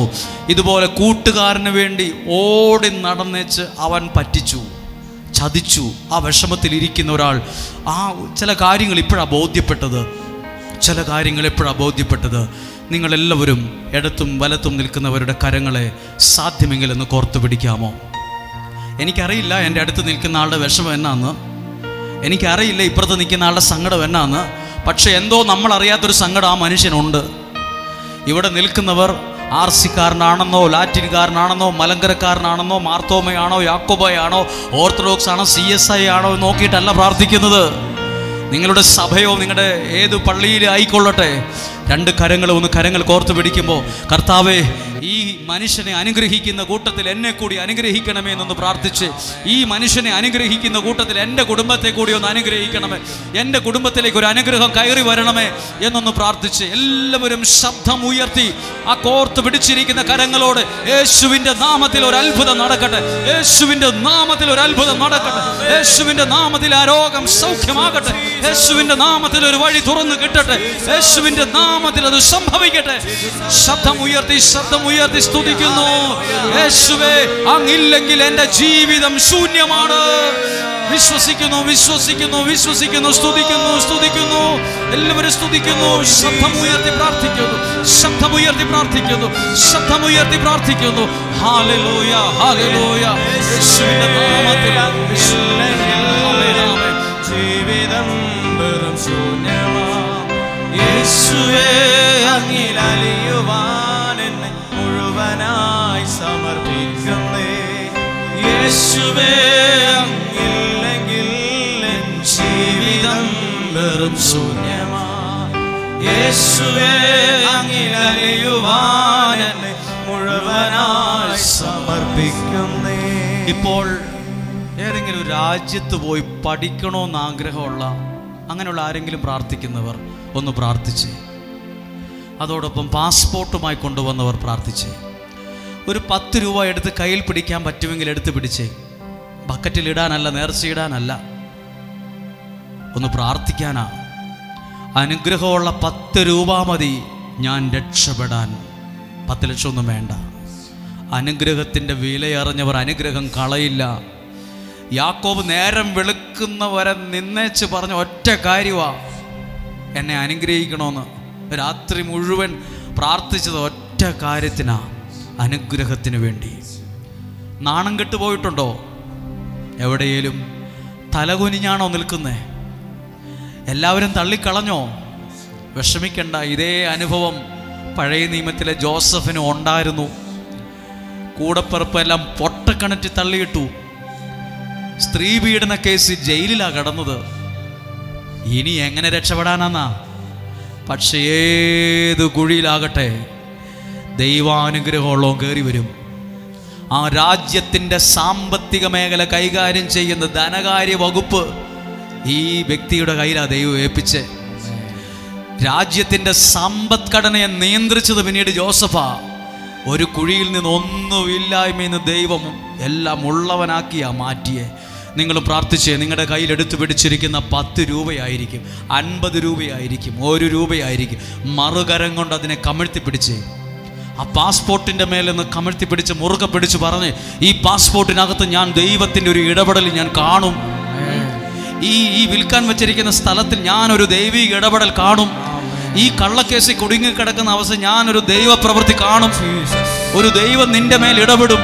എൻ്റെ പണി തീരാത്ത വീട് ദൈവം അനുഗ്രഹമാക്കി മാറ്റും. എൻ്റെ കുഞ്ഞുങ്ങൾ ആ രാജ്യത്താ, PR കിട്ടിയിട്ടില്ല, വിസ ശരിയായിട്ടില്ല, ജോലി ശരിയായിട്ടില്ല, കല്യാണം നടന്നിട്ടില്ല. ഒന്ന് നോക്കിയിട്ട് പറഞ്ഞ്, ആ വിഷയത്തെ നോക്കിയിട്ട് പറഞ്ഞ്, ഇതിനകത്തൊരു ദൈവ പ്രവൃത്തി ഞാൻ കാണും, ഇതിനകത്തൊരു ദൈവ പ്രവൃത്തി ഞാൻ കാണും, ഇതിനകത്ത് ദൈവത്തിൻ്റെ അനുഗ്രഹം ഞാൻ കാണും. ഇത് അനുഗ്രഹം വിളമ്പുന്ന ഒരു കൊട്ടയാണ്. അനുഗ്രഹം വിളമ്പാൻ ദൈവം വച്ചിരിക്കുന്ന ഒരു പാത്രമാണ് ഈ ശുശ്രൂഷാലയം. ഇതൊരു ദൈവം, ഇവിടെ നിന്ന് അനുഗ്രഹത്തെ വിളമ്പുന്നവരാണ് ഞങ്ങൾ. പാസ്പോർട്ട് നോക്കിയിട്ട് പറ, ഇതിനകത്ത് ദൈവത്തിൻ്റെ അനുഗ്രഹത്തെ ഞാൻ കാണും. നിങ്ങളുടെ കുഞ്ഞുങ്ങളുടെ പേര് നോക്കിയിട്ട് പറ, ഈ കുഞ്ഞ് അനുഗ്രഹിക്കപ്പെടും, ഈ സ്വഭാവം മാറും, ഈ പ്രതിസന്ധി മാറും. പറ, വിശ്വാസത്തിൽ യേശുവിൻ്റെ നാമത്തിൽ പറ. നിങ്ങളുടെ കയ്യിലെടുത്തിരിക്കുന്ന 10 രൂപയെ നോക്കിയിട്ട് 50 രൂപയെ നോക്കിയിട്ട് നിങ്ങൾ പറയണം, കർത്താവ്, എൻ്റെ സാമ്പത്തിക ബുദ്ധിമുട്ടുകളെ മാറ്റാൻ അങ്ങ് സർവശക്തനാണെന്ന് ഞാൻ വിശ്വസിക്കുന്നു. എൻ്റെ സാമ്പത്തിക ബുദ്ധിമുട്ട് മാറാൻ ഒരു ജപ്തിയും വരത്തില്ല, ഒരു പലിശക്കാരനെ ഞാൻ പേടിക്കുന്നില്ല. എൻ്റെ ജീവിതത്തിൽ ദൈവം ഇടപെടുമെന്ന് ഞാൻ വിശ്വസിക്കുന്നു. സാക്ഷ്യം പറയാനുള്ള ആയിരക്കണക്കിന് ആളുകൾ എഴുന്നേറ്റ് വരും. സാക്ഷ്യം പറയാനുള്ള ആയിരക്കണക്കിന് ആളുകൾ എഴുന്നേറ്റ് വരും. ഈ നിമിഷം കരങ്ങളെ ഉയർത്തിപ്പിടിച്ച് എല്ലാവരും ഒരു മനസ്സോടെ ചേർന്ന് 4 പ്രാവശ്യം ആ നിയോഗ പ്രാർത്ഥന ഒന്ന് ചൊല്ലുവാണ്.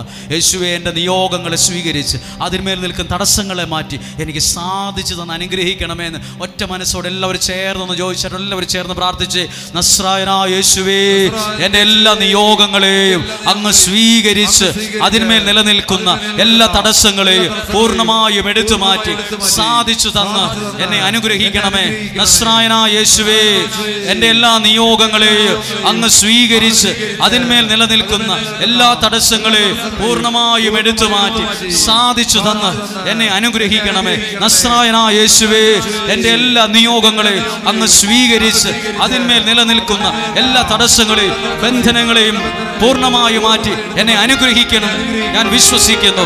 നസ്രായനായ യേശുവേ, എൻ്റെ എല്ലാ നിയോഗങ്ങളെയും അങ്ങ് സ്വീകരിച്ച് അതിന്മേൽ നിലനിൽക്കുന്ന എല്ലാ ബന്ധനങ്ങളെയും പൂർണ്ണമായും എടുത്തു മാറ്റി സാധിച്ചു തന്ന് എന്നെ ഇന്ന് അനുഗ്രഹിക്കണമേ. 2 കരങ്ങളും ഈ പരിശുദ്ധ കുർബാനയിലേക്ക് നീട്ടിപ്പിടിക്കുക. ഇപ്പോൾ ഈശോയുടെ ആശീർവാദം നൽകുമ്പോൾ, നിങ്ങൾ സ്തുതിച്ചു പ്രാർത്ഥിക്കുമ്പോൾ, എന്താണോ നിങ്ങളെ വേദനിപ്പിച്ചത് അത് നിങ്ങൾക്കൊരു അനുഗ്രഹമായി മാറും. എന്താണോ നിങ്ങളെ സങ്കടപ്പെടുത്തുന്നത് അവിടെ ഒരു വിടുതൽ സംഭവിക്കും.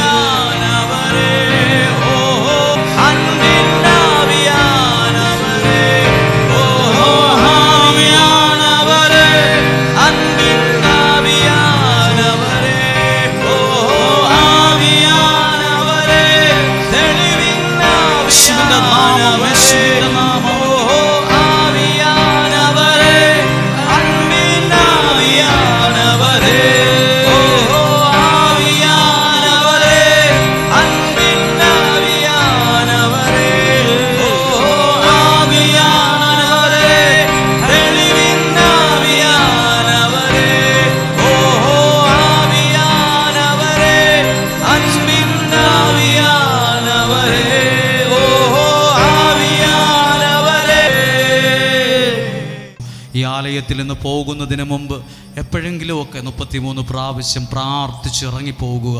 ഒരു സാക്ഷ്യം പറയാൻ ദൈവം നിങ്ങളെ ഇവിടെ കൊണ്ടുവരും. കണ്ണുകളടച്ച് തിരുവനന്തപുരം മുതൽ കാസർഗോഡ് വരെ എത്തേണ്ട ആളുകളുണ്ട്, ബാംഗ്ലൂരിൽ നിന്നുള്ള ആളുകളുണ്ട്. നിങ്ങളുടെ തിരിച്ചുള്ള യാത്ര, സഞ്ചരിക്കുന്ന വാഹനം എല്ലാം ദൈവാനുഗ്രഹമുള്ളതാകട്ടെ. ആപത്തുകളിൽ നിന്നും അപകടങ്ങളിൽ ദൈവം ഉള്ളം കയ്യിലെന്ന പോലെ നിങ്ങളെ സൂക്ഷിക്കട്ടെ. ആമേൻ.